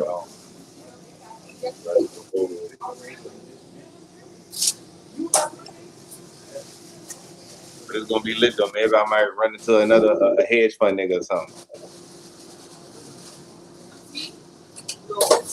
It's gonna be like that scene. You ever seen that movie, The Big Short? You saying what, brother? The Big Short. No, I don't think so. Man, you gotta watch that, I bro. think I was in it, but I didn't You was in it, think so. nigga. They shot that in New Orleans, right? I don't know. I don't know where they shot that bitch at. It looked like, I mean, it kind of looked like New York or Chicago or something, but I don't know. It could have been, bro. Yeah, That movie tripping. fucking fire. It kind of break down the whole housing crisis in 2008. How them niggas made millions, niggas. Yeah, Made yeah, they shot that in New Orleans, for real. particularly in the, yeah, I did that. Man, this nigga in one of my favorite movies. Tues-Thurs. Bruh, you'll be surprised, bruh. You'll be surprised, bruh. Yeah, thank you. That's crazy. That's one of my favorite movies. I love that shit. Yeah, bro, I never even seen it. Bruh, I done so much stuff I've never seen before. I'm telling you, I can't tell you what it's about. I did want to watch that one though. Nah, you gotta watch that. That bitch go. That bitch fire. That bitch fire. It break down a lot. It kind of it's like almost down in a drama comedic type way, but it break down the shit in layman's terms like a motherfucker. Like it's cold. Oh, they got Brad Pitt in that bitch, I think. Yep, Brad Pitt, Steve Carell, Yep. Ryan Gosling, And that nigga did Christian Bale. his role was probably one of the best, if not the best. Who? Steve Carell. Oh my god! Especially looking at that nigga from watching him play the office and playing that character, completely 180, nigga. Totally different person. Bro, he is a fucking amazing actor. I was just talking to my cousin about the 40-year-old version. Yeah, he did. It's different from that. Like the Office 40-year-old version in that Big Short. Like, yeah, that nigga showed his range and acting skills. Right. He fucking, bro. He told the black lady. He said, hold on, I don't know you. You're not my bitch. Don't come over here. He said, how you lay the track down on me? I forgot how he said this shit, but basically, bitch, you ain't got no files on me, bitch. You don't know me. I was like, bro, get the fuck Nah, out. that nigga went hard in that movie, bro. I was shocked to see him play that role, but that nigga played that bitch. Yeah, it was a beef. That nigga It played was a beef for sure. I fuck with Steve. I fuck with Steve for sure. Yeah, you gotta watch that. That's hard.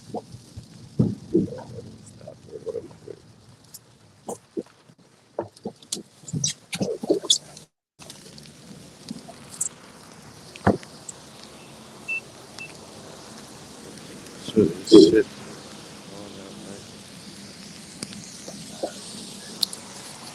Ew.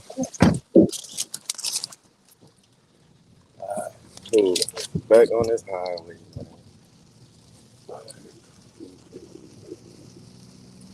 But yeah, I gotta watch the Big Short, bro. I want to see that. You got to as a trader, like that's a must. We'll write that down.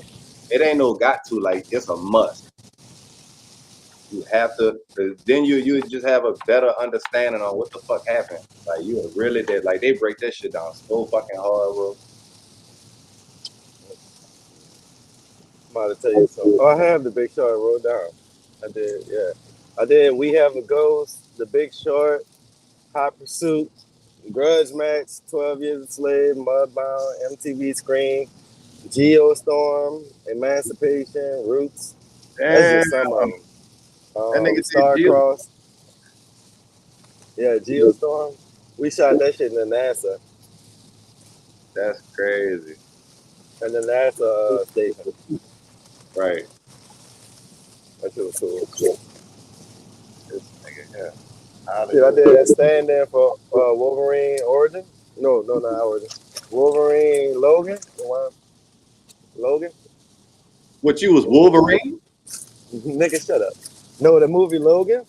Oh, Logan. Okay. I did stand in for that dude that the little boy he killed with the bat in the house. Yeah. And what's her name? I can't think of her name.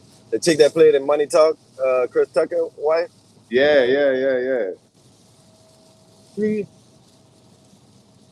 She was the mom, and they had she was my mom basically, but I was just standing for the actor basically, you know. But she played my mama, and boy, the actor was on her ass that day. For real? I mean the director. The boy said, "Your son just died. I need you to be more dramatic." That boy was on her ass. That's crazy. Yeah, that shit was cool. Like I got to meet Wolverine that day. He had he came into the room, but there was only one way into the room, and I'm standing in the doorway, and I never seen this man walk past me. Next thing you know, bro, I look up and he right in front of me. He looking right at me. I'm like, get the fuck out.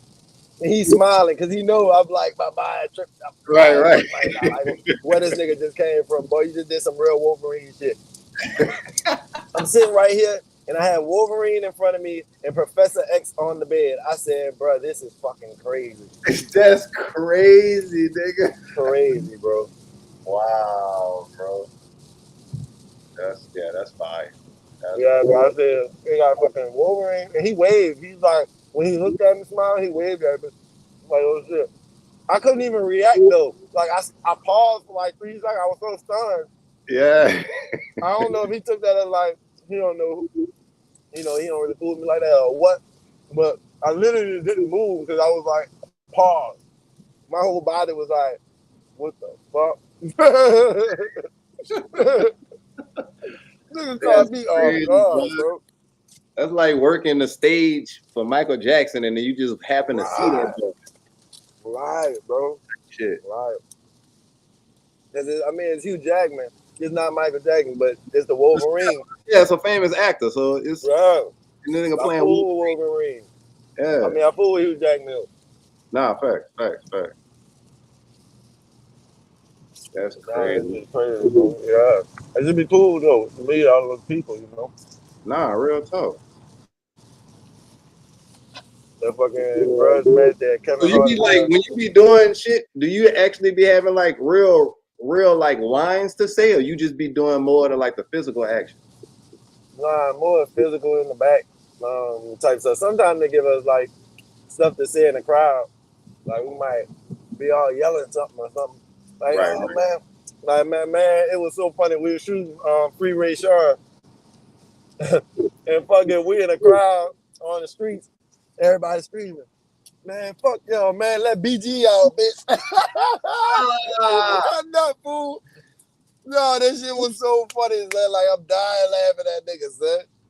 Niggas saying anything that come to their head. Like, we just in a crowd of people, man, fussing with the police. Oh, fuck you, old bust ass, bitch ass cops. Like, bro, niggas going in, you heard me? and they just looking at us like, now mind you, these is background actors as well. They looking at us like, boy, fuck y'all, bitch, I ain't no cop. Right. But in the movie, they don't show none of this shit go down. But you know we talking shit to each other. So that shit be funny, son. It be funny because niggas be characters, bro. Niggas be characters out there. That shit be funny. That's crazy.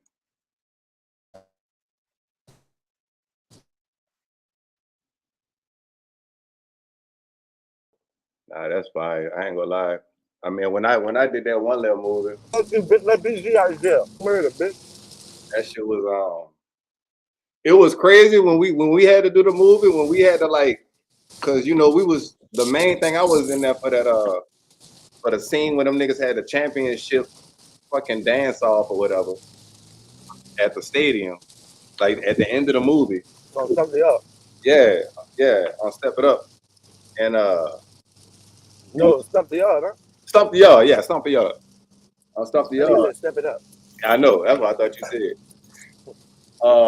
But when we was doing the crowd cheering, they didn't want us to make no noise, nigga. We had to pantomime the excitement. Yeah, sometimes you do that too. Bro, that I mean, shit you was do that. so You weird, do both. bro.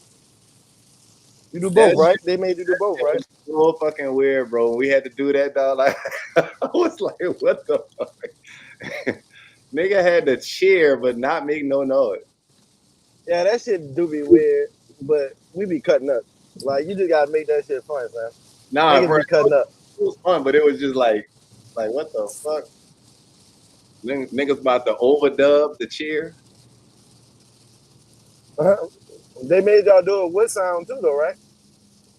I think so. I think we eventually did. Like when they was really, getting into like the dances and all that shit. We kind of like they wanted y'all real reaction. Yeah. Just so they could have different audio clips of like the natural and the overdub of the cheer. Right. They want all that, and they wanted it to be quiet too, so they could get voiceovers and stuff. Facts. Yeah, man, it's fun, bro. It's fun. It's a long process some days. Oh man, nigga, I'm gonna tell you like this. Most of the days, we was there for like 8 hours. Like every day, you had to be there for 8 hours. But I'm gonna say that's nothing. I'm gonna say, I know. I'm gonna say, nigga, it was probably maybe 1 or 2 hours of actual work. The rest, we was just sitting around, getting paid to just sit around. You could be trading, bro. Girls getting numbers and shit, like just fucking like that's all we was doing, bro. Like eating, networking, and trading and shit. Playing cards. Type shit, yo. That ass niggas in that. I'm one set for that movie Hot Pursuit. I just did like one day of that, bro. I'm asleep the whole day, son. Literally the whole time. Bro, I'm on the floor in the room they got us in. I'm in that bitch sleep on a bag or something. You hear me? Next thing you know, they come get me towards the end of the day for like one scene, and then I left. I was like, what? For the whole day, bro. Literally slept the whole time, man. Then one time I was asleep on grudge match, and then they came, picked me up out my sleep. They were like, yo, come let me holler. What you doing? I said, man, I don't know. Nigga came, got me and was like, man, come with me. I'm like, what?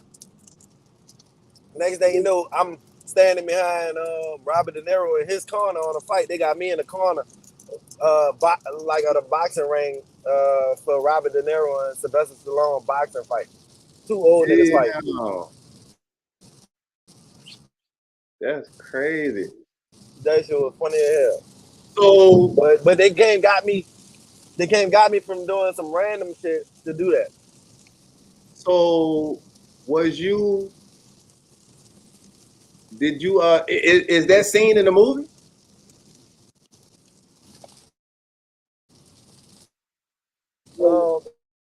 Am I in the movie? Like,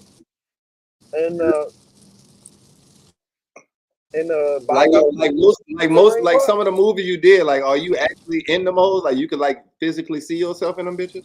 Yeah. I ain't gonna lie, in grudge match, I'm in a couple parts on that motherfucker. That's crazy. I'm about to watch that bitch too. Hell yeah, Patient with Will Smith. That's on Apple TV. Like, they literally just put me on the screen by myself. They literally just put damn near me on the screen, center screen by myself, and just showing my face with my war uniform on. And I ain't even, it was about 3 seconds on the screen. It wasn't that long, but it was just me on the screen, like, just sitting there, like, with my war uniform on. I'm like, bro, what the fuck? That's crazy. No, fact. You don't even know that they filming you. Right. Like, I didn't even know they was filming me like that. And they had that shit, bro. That shit was cool, though. It's cool to see. Stupid ass. What my check? Stupid ass. Fact, bro. Fact, they need to pay us more, bro. In grudge match, I'm coming down the ringside with Robert De Niro walking behind that boy like a hype man with a serious face on and shit. Like, boy, we about to beat their ass. And I think I told y'all they put me on. What the war movie you was in? The war movement, that was the emancipation. When you That had was that. a slave. That was emancipation with Will Smith. It was like a slave movement, but they was having that civil war. Right. To That's for our cool. rights back, our rights or whatever. This nigga. Bro, that shit cool, bro. I love it. I love it. One of Nah. my favorite things I did, I think, was even though it's a period piece, was like Roots Yeah. because it's Roots. It was Roots. I was like, bro, I'm doing Roots. This is fucking crazy. Nah, facts. And Like, yeah, a lot of Mario Van Peebles was the director. nah, that's fine. Yeah, that's a Yeah, good experience, man. Doing hell that. yeah. That's why I still do it. You know, it just slowed down in New Orleans to where we don't get that kind of work no more. They just want to send us period pieces. They just had. I ain't gonna lie, we did just get the #1 movie in the world right now for real. I should have been in it, Sinners. But Well, your ass would have been all in that bitch. my partners, all my partners in it, they showing all they send us stuff. I'm like, damn, that Yes. should have been tight to be in Sinners, bro. Oh, hey. I just didn't want to do it because I was tired of doing all them period pieces, especially Yeah. after coming off emancipation and the way they were treating us like slaves on the show. Like, it was bad. Man. Yeah, I know that Bad, shit bro. gonna hurt, especially when you got everybody calling you like nigga or something. Yeah. Y'all got me fucked up. I ain't about to keep doing this. I done I did know, 12 years of slave I know roots. it's acting, but I know probably somewhere deep down inside, them niggas loving that shit, boy. I told you about that 12 years of slave time, huh? When the Uh-uh. director came up to me and was like, this is a serious thing. You're not supposed to be laughing. Oh, for real? Yeah, because in 12 years of slave, they got us clapping because they got this white man singing to us. Like, we just got to this plantation. They just bought us or whatever. Right. My ancestors wasn't playing this shit, let me tell you. They bought us, they got us clapping, right? Yeah. What the white man is he singing? And he like, nah, Mr. Paddy Wagon, don't catch me. Catch that nigga behind that tree. I started laughing. I bust out laughing, bro. Middle of the scene, swear to God. It was my first time on any movie or anything. It was my first time, I think, or my second time. I'm like, boy, what the fuck going on out here, boy? Everybody else, I'm the only one laughing, nigga. All the other niggas lined up, serious. But they looked at me, they see me laughing, you know them niggas start laughing too. So the director walk up to me and want to say, this is a serious scene. I need you to not laugh. He's from England or some shit. He's like, I need you to not laugh. This is a serious scene. I'm like, oh, my fault. But I swear to God, I was trying to hold that laughing the whole time. That whole scene was that Oh, whole time, bro. And I'm sure I'm on the movie for like a few seconds, and then while we clapping to the song, I right. think I seen a clip of that, but I never watched the movie. But yeah, bro. Then they had a part after that. That's why I said the ancestors wasn't playing that. They have a part after that where they had them niggas chopping down trees, literally. Like have an axe in their hand, they chop this tree down with a chainsaw, and they have us go walk up to the tree and start taking branches off of that bitch with an axe. Man, I said, man, my stomach hurts. You hear me? Man, I gotta go sit on the side. I went to go sit down, brother. I watched them do that shit. Nah, I feel you. I'm not about to be chopping no fucking trees. My stomach really did hurt though. They gave me some ginger ale. That shit had flipped my shit right back right. I was like, damn, ginger ale, the truth like this? I didn't know. But yeah, my ancestors made my stomach hurt, I guess, because they said, we in my world. No, we not. That's So I crazy. ain't do it. Like, nigga, And it trust was me, cool though. nigga.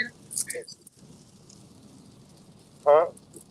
That's crazy. But yeah, just having to hear that shit while you on set. I mean, like I said, I know it's acting and I know you're trying to recreate a period piece, but that shit still got some embedded Right, feelings. but fuck that. Catch what nigga? And Ah, that shit, and it was genuinely funny though. Because it was like a nigga telling on another nigga. He was singing about a nigga telling on another nigga that, oh, you about to catch me, but don't catch me. Go catch that nigga behind that tree. That nigga over there hiding. You feel me? Like it Yeah. was some shit like that. Like, oh, like it was a joke. Trying to say like nigga stupid. Like you get caught, you gonna tell on your partner too. Oh, he over there behind that tree, bitch. Don't worry about me. Go get him. Type shit.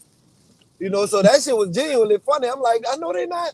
What the bitch? They play too much. Then there's a white man just said this shit. Yeah, I bust out laughing, bro. This was genuinely funny to me. I couldn't believe they let this white man say this, and the director black, and ain't nobody saying nothing. And this shit was, I couldn't believe it. So all I could do was laugh. You feel me? But After that, bro, I can see that though, being that like yeah, you said that was like your first movie, so you ain't bro, really have like no, you know, you reference of what type of shit goes down. yeah. And I never seen a white man say nigga on TV before. I didn't, at least. So I was like, Shit, I know I did on a shitload of movies. well, at this time, this was like in 2012. I know, but I'm saying like the older movies back in the 80s and 90s. Yeah. They used to say nigga a lot. When they called for it, especially when it was like movies based in the 50s and 60s. Oh, hell yeah. Yeah. Probably like roots and shit. I just wasn't paying attention. Like, I don't remember it. Yeah. So, I don't know. That shit just caught me way left. I was like, bitch, is you serious? And then, you know, white man happy. He smiling. He get to say nigga. Front of all these white Like black I people. think be like low key kind of like feeling a certain type of way when they say that shit. So I Even though wanted to it's know. acting. Even though it's acting. I know it's an art form, but it's like nigga. Nah, fuck all that. Fuck all that, brother. Oh man. Y'all, Well, I don't know. I gotta go back and probably watch a lot of that shit though. as far as the market goes, I think we are about to range for the rest of the day. I've been there. That's why I've been talking about other shit. I've been I've been done for the week, y'all. Nah, That's for it. real. I'm over here just taking an eye, looking at it. I'm like, yeah, we ain't doing too much of nothing. Everybody went home. This Mother's Day Yeah, week. bro. I'll tell you what. Tap in with us Sunday. I promise. I'm gonna have some shit. I promise. But today is setups for that Sunday call. Facts. It's all the structure that's gonna get either swept or Exactly. or not even reached or whatever the fuck is. But it's Right. that structure right now. We're setting up structure for next week. Yep. So we gotta just wait. Oh, This is the part of our lives where we do something else. right. I'll go back to go back to us, go do some studying. But I wouldn't trade right now. It's too much. I ain't gonna lie, I haven't back tested in a while, but Not too much. Probably a scalp. I got so much shit on my damn charts. Like my back test is all my lines that I got drawn on my chart. Like I just look at ranges and structure. I just like, okay, and then came here. That's why I like to every week, every Sunday, I like to set my previous weekly high, low, and 50% level. And I just watch the market react to that shit. Amongst other levels. Like that Trump situation. When that bitch tapped that shit, I was like, God damn, I can't believe it hit that bitch to the fucking teeth. I wasn't paying attention.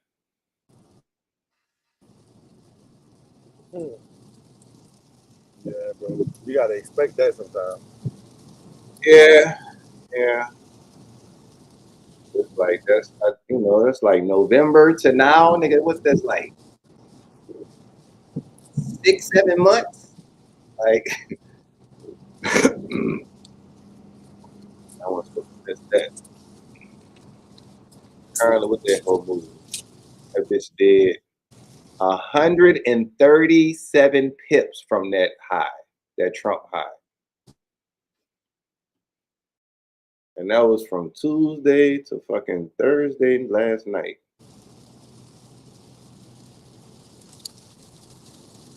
Even right now, where it's currently at, that's 90 pips. So that 130, that's like, but the daily ATR is 63, around 63. That's what ChatGPT said. So that's 2 daily ATR. That's 2 days. Tuesday night, to Wednesday night, to Thursday night. 2 days.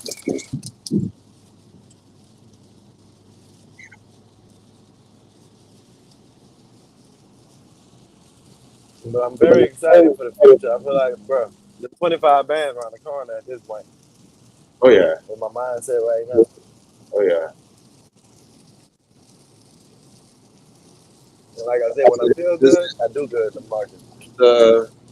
It's between trading that shit and reinvesting into your account.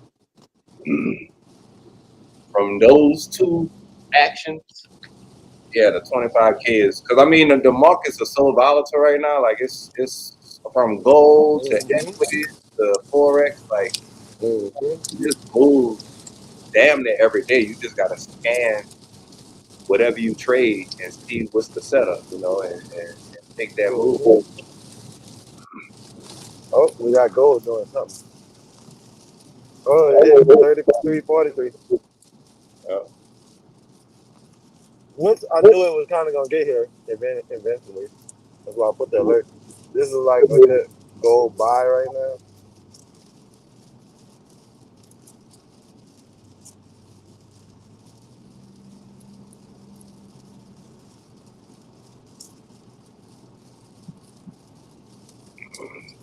Yeah, this is a good gold buy area, I'm gonna say. If you wanted to buy gold, it's probably not a bad time. You still got a few hours left in the market.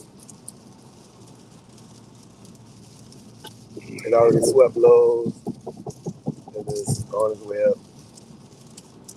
Yeah. The alert was at 33.43. It's at 33.45, 46.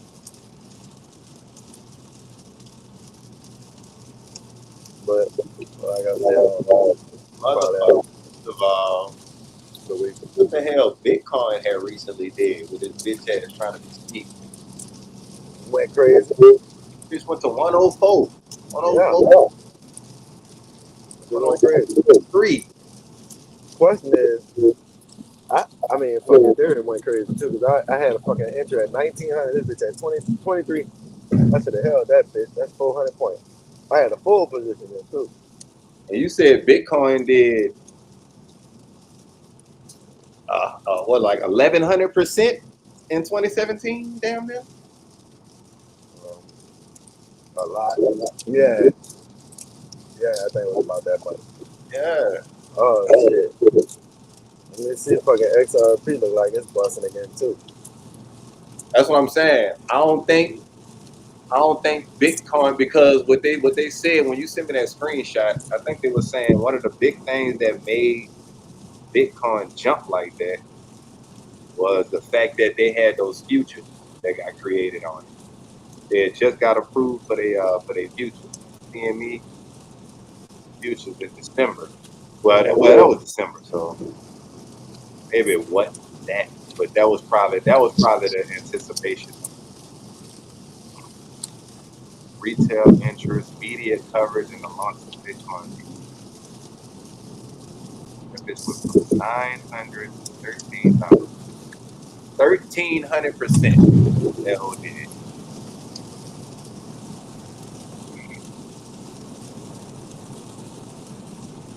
I was waiting for XRP to go to $1.50. That bitch went to $1.61 and shot up.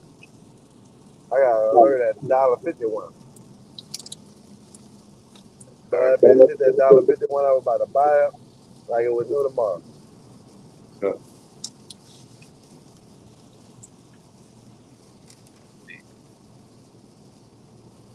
15%. Let's see what that would look like. 1,300%.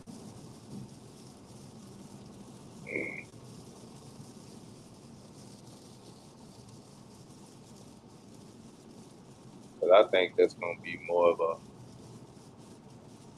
XRP or some Oanda play. I don't think we can. Fuck no. Hell no, nigga. That'll be fucking crazy. Hold up.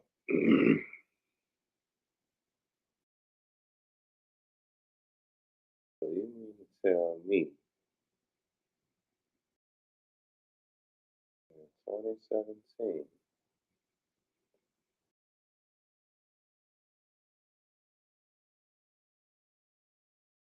that bitch did some shit?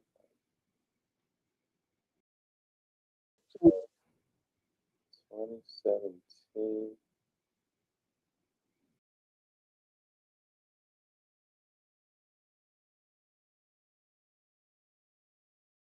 Damn, but it maxed out at 2,100. Nigga, that bitch maxed out at 2,100% that year. It just closed at 13. Damn. Yeah. That bitch went from $900 to 20 bands and then closed at 13K.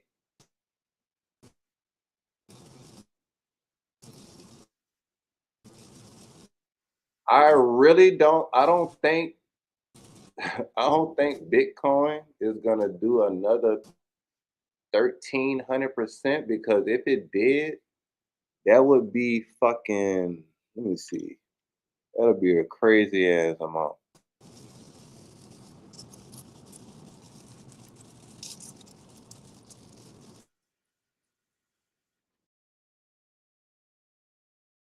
Yeah, I can't even see what that'll be. Like it's well over probably 500,000.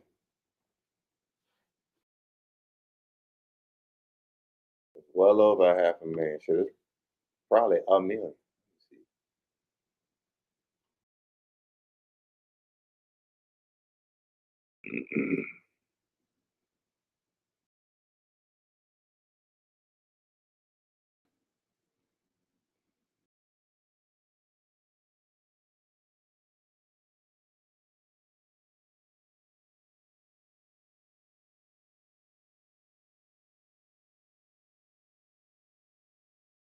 January 93.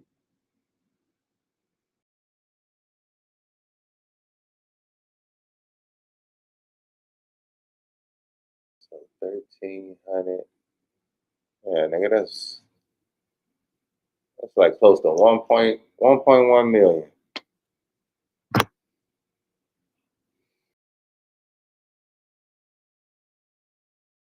So let's go to XRP and see what that looked like for 1,300%. Because I think that's where we could get 1,300% from.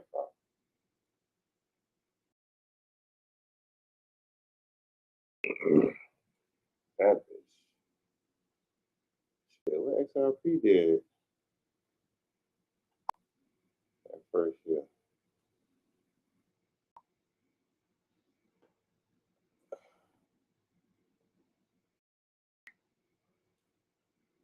You still on here?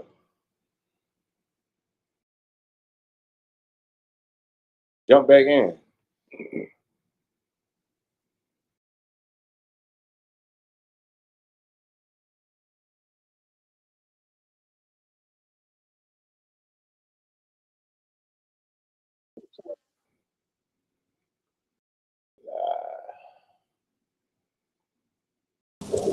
Yep.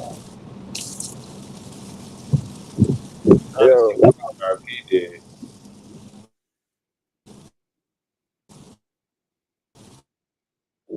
you can hear me? Yeah, I can hear you. Yo. Yep. Hey, nigga, I'm like, can you hear me? Yep. That mug kind of late, huh? Delayed as hell. Alright. Nah, I was saying I gotta go back in those old lives we had, bro, because remember we were saying something about where the price of XRP can go based off of these numbers we was looking at? Yeah, We based was on doing some math or something. yeah. I No, that well, was gold prices. huh? That was gold prices, I think, based off of No, gold. really doing the math on Bitcoin. That's what we was doing. Yeah. We had called out 123 this year. That was gonna be the high for 2025. Nah, remember we were doing this math last week or something for gold highs. We were saying gold should make it to this based off of Oh yeah, Bitcoin highs. yeah. I think I drew that we had it Something at like let me see, like 6,500. 50. That was What I was saying was how the fuck. that was the current gold price based on 81,000 Bitcoin. If all 2,100 was mined, that should be what price gold should be at. That's how we figured that out. Yeah, I forgot what kind of math we was doing, but we were geniuses that day. No, hey, we're breaking this down. We're breaking that bitch down for real. Yeah, I definitely want to go back and listen to that live. That was crazy work. I should have wrote the date on when I wrote this. Oh, hold on. Well, wait, I did write the date. That was March 18th. That's the live. Okay, got it. March 18th. That other date, let me see. The date.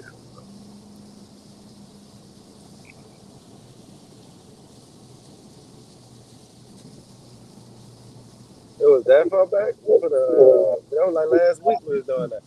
The gold, we was calling them gold highs to like 6,500 or something For like that. real? When we set the alert, yeah, Oh, yeah. that was like last week. It had to be like Friday, Thursday or something. Yeah, that was a Friday on March 14th. I don't know why. I mean, March 8th. Oh, I said March 8th. No, that's April. April 18th. My bad. Not Yeah, probably April. April 18th. Not March. So April 18th. Yeah, that was a Friday. I don't know. May. We don't go live on Friday, so I don't know why. If it wasn't this week just passed, it was the week before that. No, we do sometimes. It's Friday right now. We do sometimes. Nigga saying that as he's on the live Nah, for real. on Friday. Yeah, we don't do lives on Friday. I don't know what that's talking Nah, for real. Nigga, sure just say that shit. about. Confident energy and everything. You hear me? Nah, for real. This shit went off. Friday? What? That's crazy. That's crazy. Preposterous. Who would do that? Not us. Preposterous. Oh no. Okay. Oh no, right. That's not us. Oh, 1,300% gain on XRP would be a $31 XRP.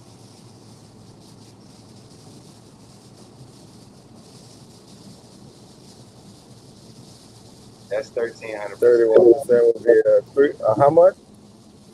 1,300%. The same thing that gold ran up in 2017. Is if XRP did, that'd be $31. Mm-hmm. So, question is, what does the market cap have to be? 300. What does the Something for market cap XRP. have to be for that bitch to be $3,100? $31. Let's see. Yeah, you know, I usually be driving today. XRP. Do it. Circulating 55. 1.7 trillion. Easy money. What is that right now? 130. Let me see. 137 billion. That's easy, bro. So basically, the market cap will have to 10 times itself for us to get 1,000%. In other words. Yeah. More than 10 times. More like 13 times. To be exact.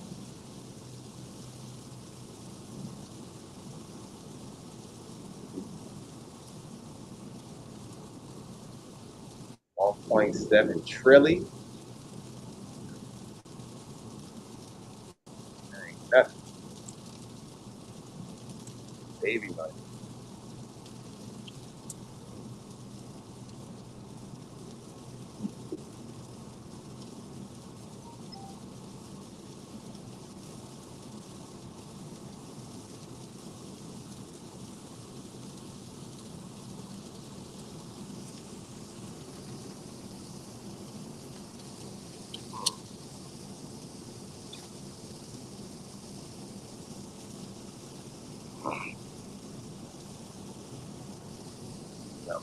That shit's a whole lot of money.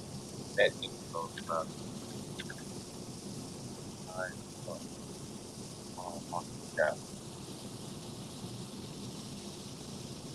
$3.2 trillion.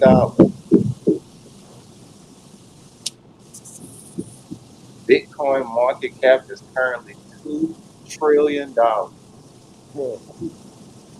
Get your money up.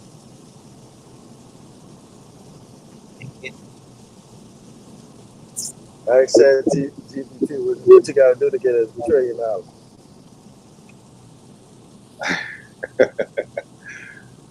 Not buy a pizza with 10,000 Bitcoin back in fucking 2011. That's what you got to do.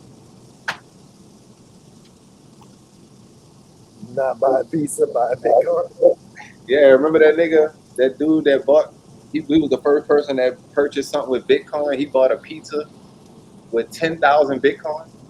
Damn. Because Bitcoin was like worthless back then. Nigga bought a pizza with his Bitcoin. Damn. 10,000. So how much is that?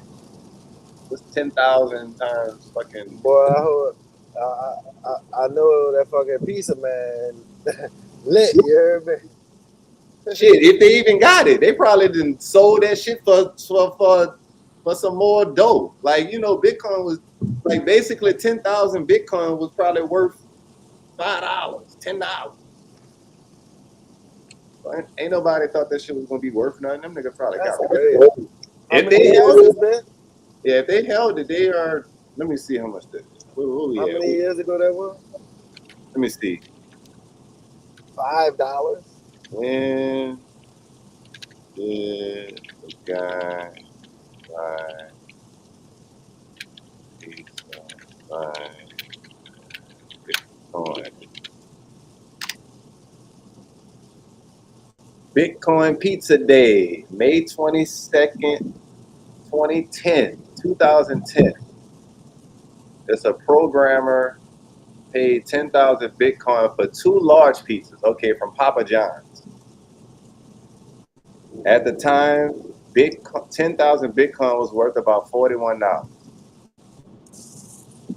Okay.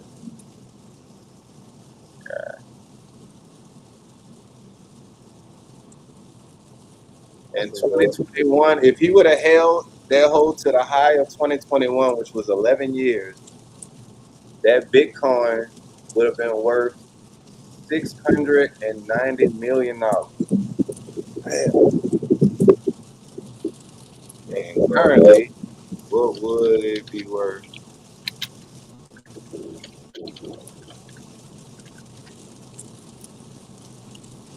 Currently, that bitch would be worth 600 million, 550. no, currently BTC price, they got this wrong, price is 191.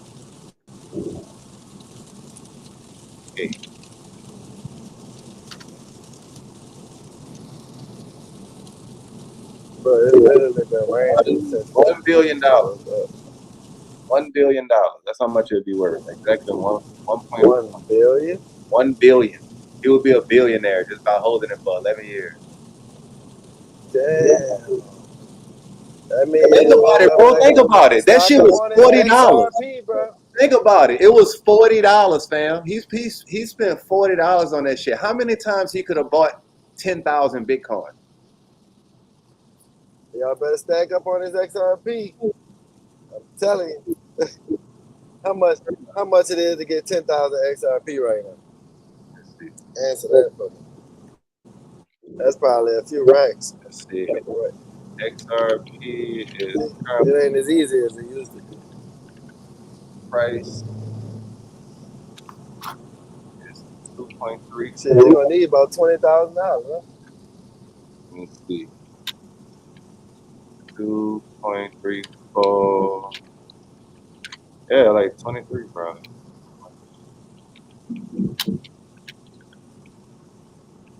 Yeah, see, it's not as easy to even mine that many XRP right now. That's why it's like so valuable to just stack up on that shit while it's 23, 23K. Yeah, that's a lot of money to get 10 bands of that shit. 10,000 XRP, yeah, 23K. 10,000. Now that 23K would, I'm gonna say would, if it grows to 31,000, what's the value?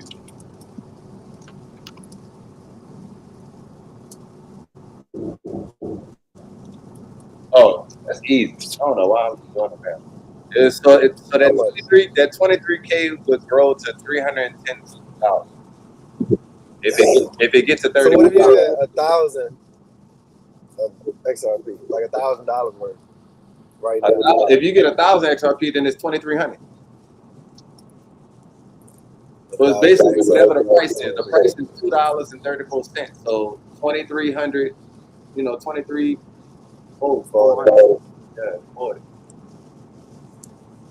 Which is, that's kind of attainable. 23. Right. That's what I was thinking. I was thinking of something reasonable. So what if it grows to 1,000, 30, 31 from the 31 grand. 31 grand. 31,000. Nice. Damn. Nigga, damn. 23. Yeah, 2,300 to money to put in that bitch, dog. And that's solely based on, let me see, I'm gonna add this. Because I think that what pushed Bitcoin like that was the anticipation for the futures and ETF. XRP.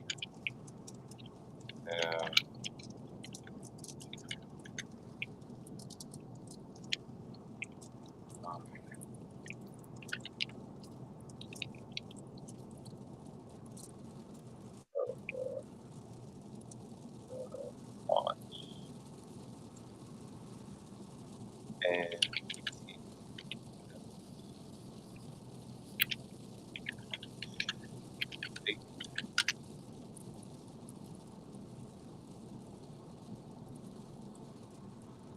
XRP has both future contracts and ETFs available or launching soon. Market certification milestones for access to exposure. Kraken Futures, Coinbase Derivatives, and CME Group set to launch XRP futures in May 19th, 2025. Nigga, it's May 9th. What the fuck? What they trying to do? Drop futures. The CME Group, the same niggas that launched Bitcoin futures that everybody was waiting for, is planning to launch, set to launch XRP futures on May 2025. Right now. Literally. I am about to move all my Bitcoin into XRP. Literally, bro. Like dead ass. Try to put as much as I can in that motherfucker. But that That's crazy. I'm glad we talking about this shit. yeah. And it's pulling back too. Right. That's the whole key. I need that. That's why I wanted you to go to 150. I was gonna get boo-boo of that shit. So that I so I want to think drop I a started smooth talking 100. about it. Damn, so that bitch swept. Ooh, yeah, that 160. Ooh. That one, I was looking for 150. I got that fucking alert at 151. Nigga, anything under $2, fuck, great. Real talk. 180, goddamn. Oh, for real. Yeah. Yeah, they gotta keep an eye on this motherfucker. Fucking right. This bitch about to go. Yeah. This bitch about to go. I'm gonna find some money this weekend and I'm So about to throw. I'm gonna Coinbase, throw a smooth 100 in that bitch. they launched it. They launched it on April 21st. The CME future. On CTFC. After following with the CT, they did it on Coinbase, dog. They launched XRP futures on Coinbase. And the CME group, they doing it on May 19th. But on April 21st, I had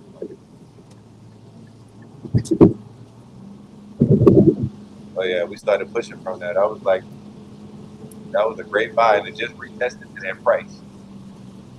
That's what I needed. On Tuesday, it retested to that price on Tuesday at $2.08. If I could get that bitch at $2, Yeah, I ain't even see it jump down to 160. That shit happened so fast. that was that Trump tariff shit. That's what pushed it down there. It was April 6th, April 6th and 7th. Nah, it just did it this week. Huh? It just went down now. No, it did that one Oh, that $1.06. That was in April. oh, that bitch need to go back down there. But when them derivatives that pushed it up, and it's still going like all that bullishness. That's all that shit. Whoever traded futures and shit on Coinbase, add volume, and we got to get more volume. Right. Kraken futures is not available to U.S. clients on Kraken, so niggas couldn't even Right. trade it until Coinbase had it. And that's when the market started pushing. XRP ETFs. Currently, there are no spot ETFs approved for the U.S. However, applications are under SEC review, with final decision expected by mid-October 2025. What? Expecting what? Spot XRP ETFs. Damn. And that's when they do that, that's when all the fucking Charles Schwab's and Vanguard's gonna start to have ETFs, and they gonna start to market that shit to like Walmart, Amazon, and shit. So when niggas got 401ks, that's what they gonna invest it into, that ETF, and that's where all that bullishness gonna come from. Okay, hear me out.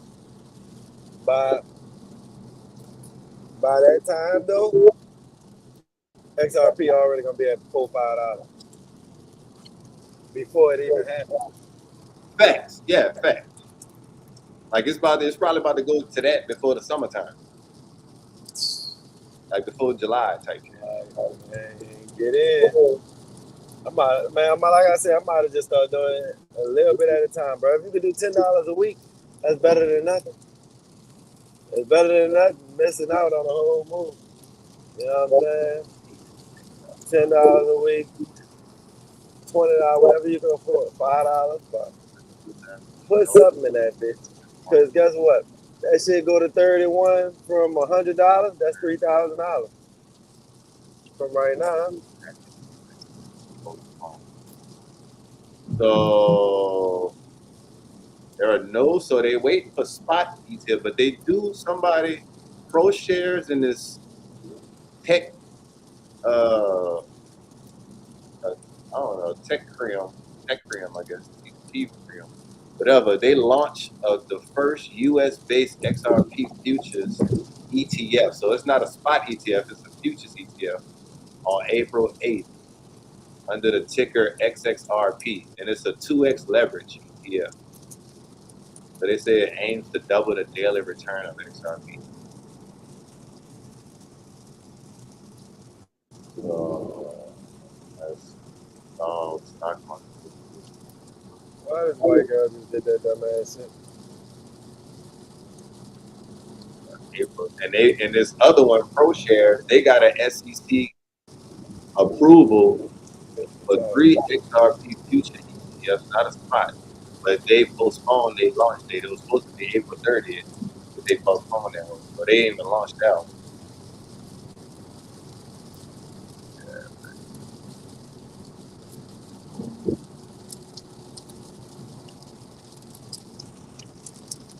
My bad, I ain't even hear you, dumbass white girl. Driving up and down, bro. Doing dumb stuff. Yep, I'm looking at her doing dumb stuff right now. Then got zoom on the back of her car. Bitch, it's raining. It's been raining since 7 o'clock. You already driving like it's Easter, stupid ass. It's Easter Sunday. So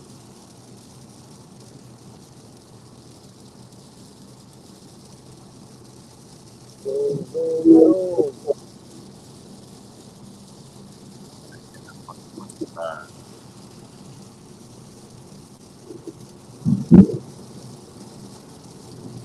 pretty cool.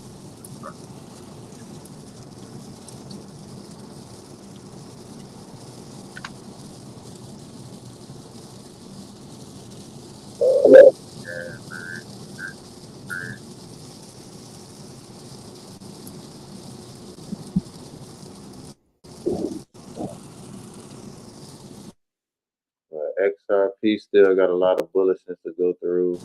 And highs, the high was swept this year, January.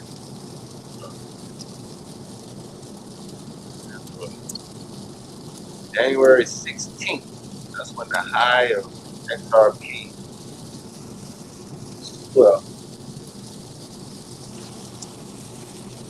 So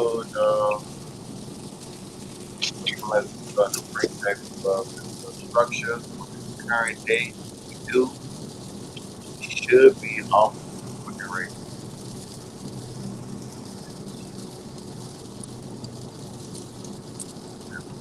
Love.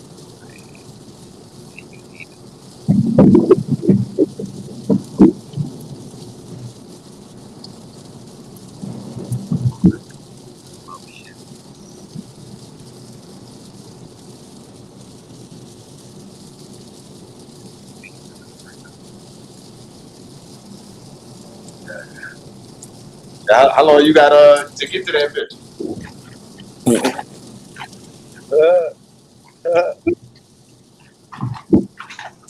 Nigga said about 4:30, 5 o'clock probably. 30. Probably. That must started at. They said it been having so much rain and traffic, bro. That shit really fucked the times up, I think. But I had left early to avoid it. The thing said 3:30 at first. Now I think it's, I don't know what it said. Every time I look at it, it'd be worse and worse. So, it still said it's at 4 o'clock. I had stopped and everything at thing. That's why I'm surprised it's at 4 o'clock. I had stopped at Whataburger. It still said 4. So yeah, about 5 hours. Good 5 hours.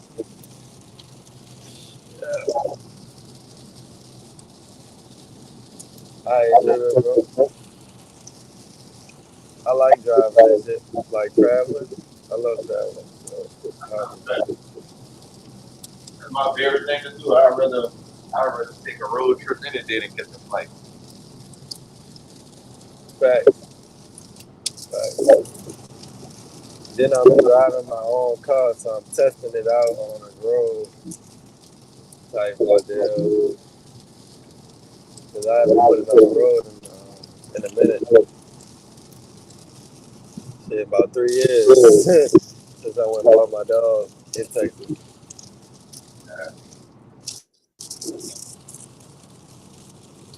Oh,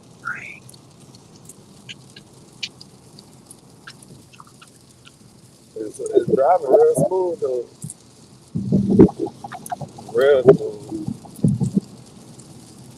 you got I a just, car, SUV or something?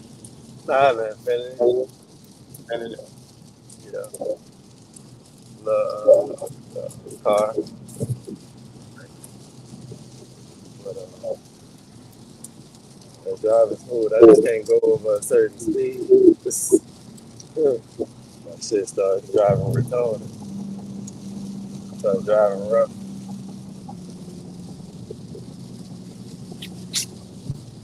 Shit, I've been able to buzz down 70 smooth. oh yeah.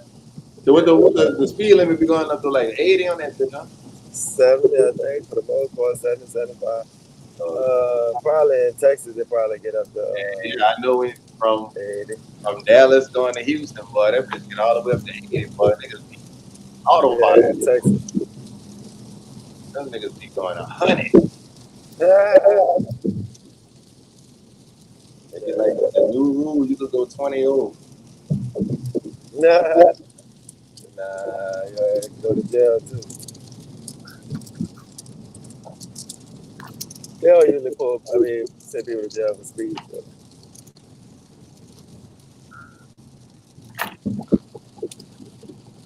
Your ass gotta be doing like 210 in a Lamborghini. Switching Cutting lanes. up, cutting up in that bitch. No blanker, yeah. So,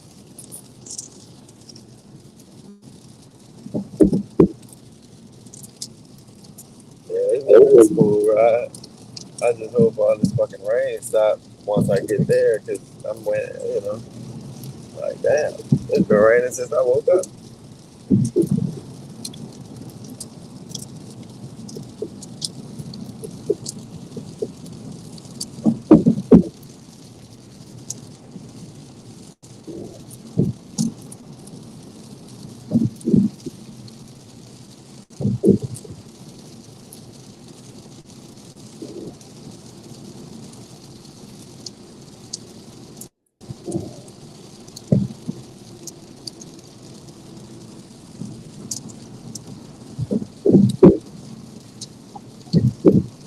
try to stay that edge next week. Huh? Then we're gonna look to definitely playing most of them hedge plays next week for the money. Man, cause listen, you can get in early Right. if you playing ahead. You can get in early. You ain't gotta wait for no breakout and all that. If you got the buy, you see the setup. You get in at the bottom. You see the support, whatever the case is. Get that buy, and you see the resistance in the opposite turn. You see the resistance. You get the sell it early, and if you get in early enough, you can put that stop loss right there close. That way you ain't even gotta hit the bitch anyway. Right. Type shit. But like I think the earlier in the week that you get your move going, the better. Yeah. That's why. But it has to be a bias based off of before the market even opens. You can't be just trying to go with whatever you do. I think, like Right. you know, That's why it's always good. because that market be a fake out. That's what it's gonna go off. It's gonna go off the previous week levels.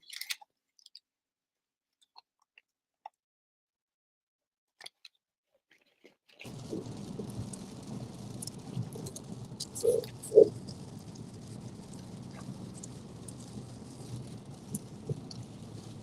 that makes sense.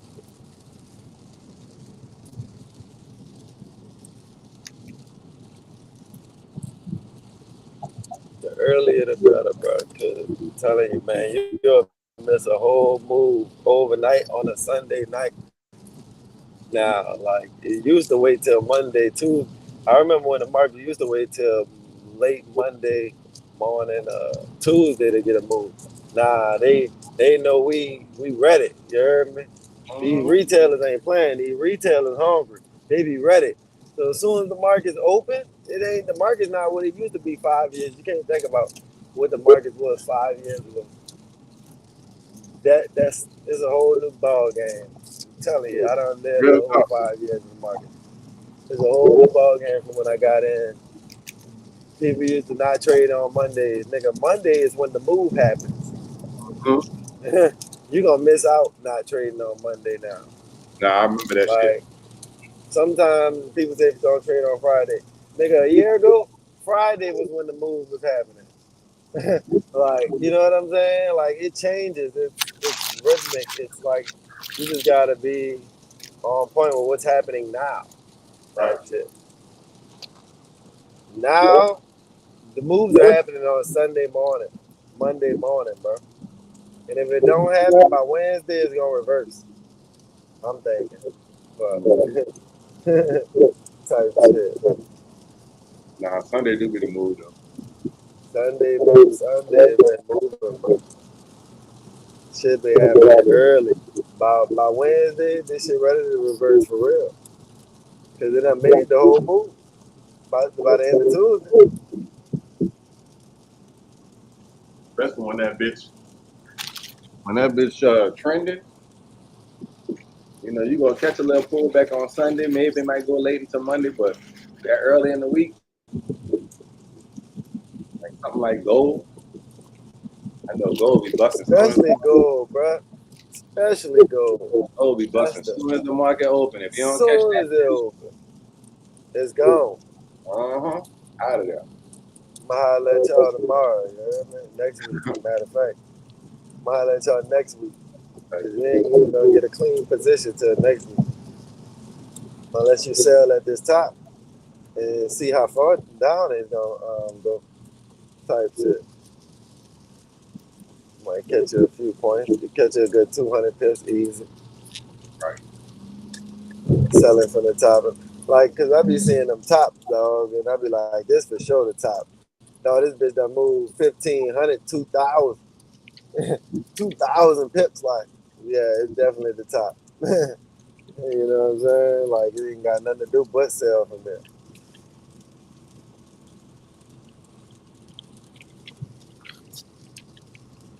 So that be the moments that I be looking to sell when I see that in my mind. Like, I don't use the ATR, I use averages. Like, with the weekly average, how much is averaging to me? I know a ATR is an average true range, but in my mind, average. Like I use my own. I look at what it's been doing for the past couple of weeks. See what I'm saying? Right. And that's how I pick my highs and lows of the market.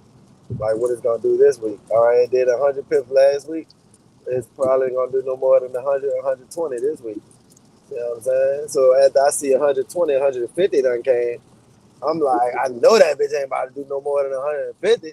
Right. You know what I'm saying? Do you know if it start to sell off, that's where you can get in your sell. You can get an easy sell right here from the top. Yeah. And I did 150 already. I'm not buying it. Who gonna buy this? Go look at gold right now where it started at about 132. It went up about 200, I think. 2,000.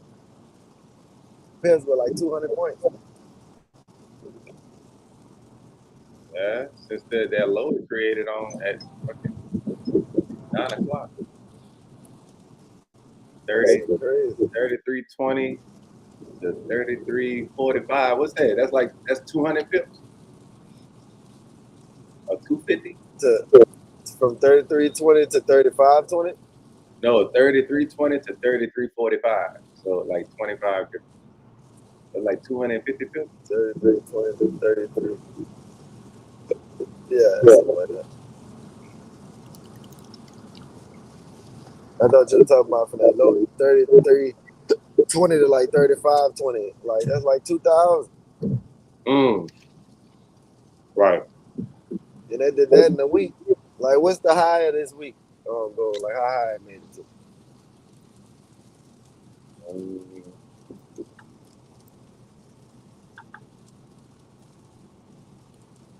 Everybody makes a bullish and golfing on the week at the top, but the high 34. 34, 34. So you said it went from 33.20 to 34.34. No, from on this week it went from 32.37 to 34.34. See what I'm saying? Damn near 2,000 pips. Yeah. So that's what I'm saying. So when I seen that, I said, boy, ain't no way that bitch about to go up no more than this, dog. And if you think it's about to go up from here, That was delusional. And it's Wednesday. Yeah. And it's Wednesday. That shit ain't going up no more. It's reverse Wednesday. Come on, bring that bitch down. It's just certain mindsets you just gotta see shit, bro. You gotta know. Like what AU, you know that shit ain't about to do no more than that. A little certain number.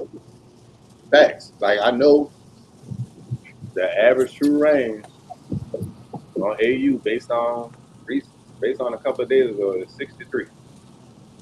So if we got a current day where that bitch up 90 pips and it Right. highs or something, it's probably a good time to take sales on that bitch. Or take profits if you're in you know what I'm saying? You see? And that's what I be learning how to take profits as well.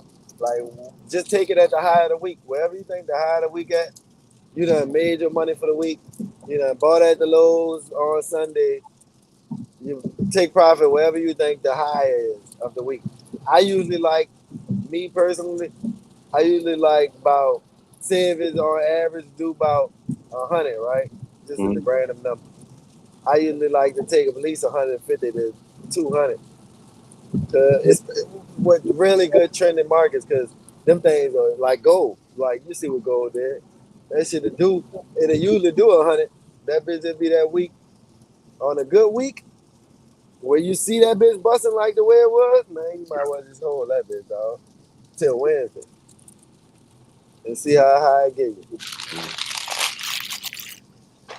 Take profit on the right before the close on Tuesday. You heard me? Probably like 2 o'clock on Tuesday. Call that bitch for the week. You good? You ain't got to trade no more. Wait till next week. Get a lower position. That's how I'm about to sting their ass next week. Or if you take highs, but if you take profit at them highs, like say it swept the previous weekly highs and it's kind of raining, you could take profit on that bitch and hop in the sales and test that shit out because you might be selling at the top too. Right? That's what I'd be like to do. I'd take profit, turn around, and sell that bitch. Yeah, you gotta see what it do if it's showing resistance for sure. Right. Yeah, I only do that shit when it's like at them levels on like the daily and shit. Or weekly, really. Weekly highs.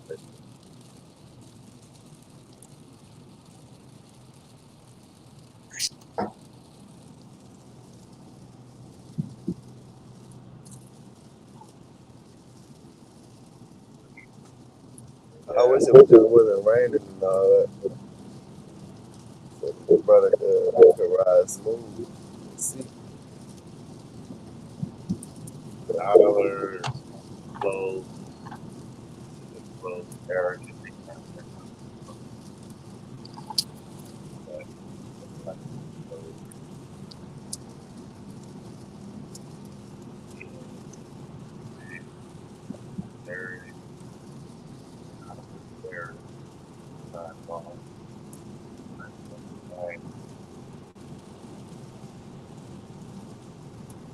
German 30.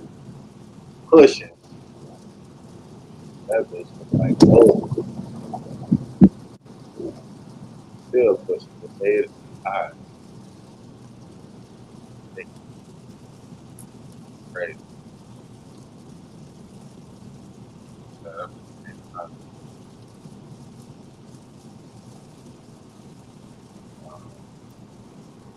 AUD,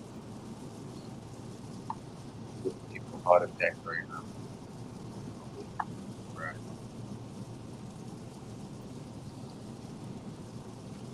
Oh, dang. And then let them people high. I think we gotta prove something. How much gold will pull back? How you get a good entry? Get that entry. Wow. EU, look at your mind.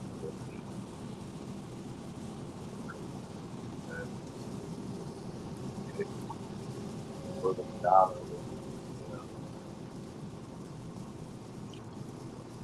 Like,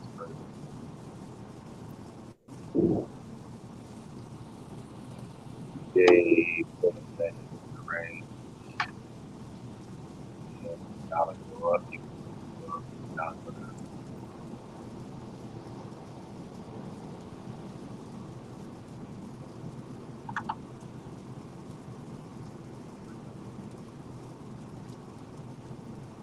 Just way high.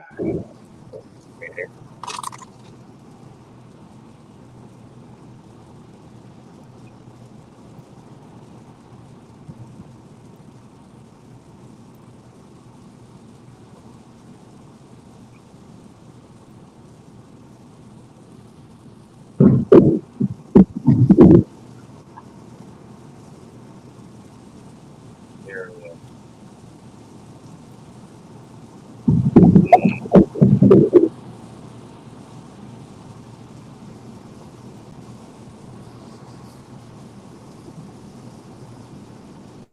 God damn! Ooh, lift them bitches. What the fuck? Bro, Motherfucker, bro. Okay, all right. I'm glad this happened, but I was about to say something before, but you know, I be driving for Lyft, right? So I know I be seeing how they, you know, how they do their prices and shit. I be checking, I be asking the people I pick up how much you paid for the ride, just so I could justify to see if they kind of being somewhat fair, which they not. And here recently, the money being paid out to me has kind of been diminishing. Like I used to be making like easily like $100 in 4 hours or some shit. I can make that shit easy. Now it's like it ain't like that no more. yeah. And I was just thinking like, okay, if they making more money, if Lyft making more money, the customers paying less because they loving it. The customers getting cheaper fares than Uber, so everybody like Lyft starting to bubble a little bit out here and there. That means their next earnings is gonna be stupid positive, and it's gonna go the fuck up. And lo and fucking behold, them bitches had their earnings call came out yesterday. I didn't know it was yesterday, but it came out yesterday, and that bitch gapped the fuck up, bro. If that boy Scully was, I know he couldn't hold probably that fucking that leap he was in. He was in a leap trade, but he was right on the direction. But that bitch had gap had sold off and stopped him off. But goddamn, it gapped up from $13 to $16. Yeah. Currently up 22% today. Crazy. 22%, nigga. The leverage, that's 200%. Niggas flipping their accounts off a little.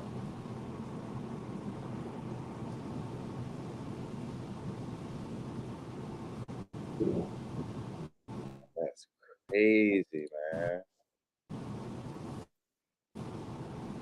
But I seen the fucking play though, because I saw like they're making a shitload of money. So their surprise was only 0.05. They estimated like it's 119 billion, 190 billion. Revenue up. Oh, okay, so that's 100 million. 119 million, 239 billion. Damn. Gross bookings rose over 13%.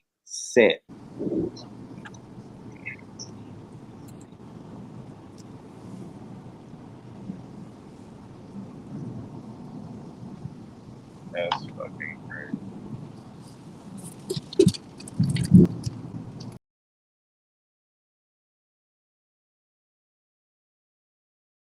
Damn, that's holy shit. Damn. Hello? I don't know why my shit stopped like that.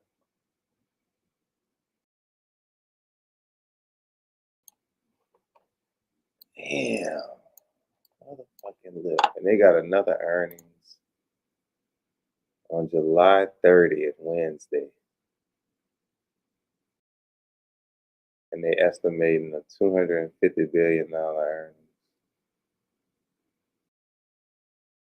Revenue 1.6 billion.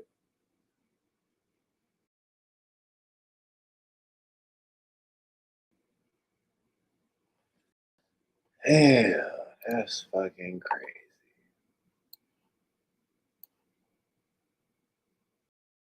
Wow. Boy, oh boy.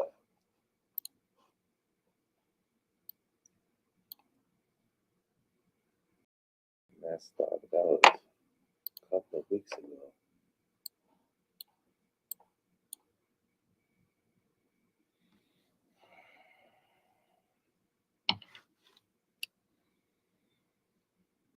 I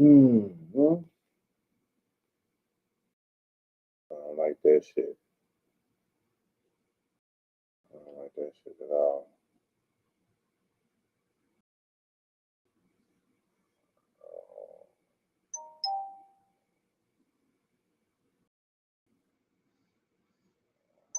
That's all good, brother. I'm about to wrap it up.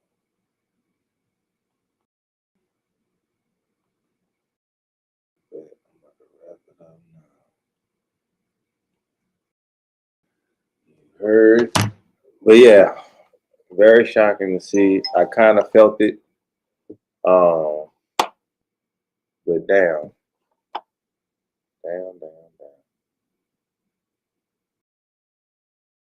I just got out of it 13. Gapped the fuck up. Alright.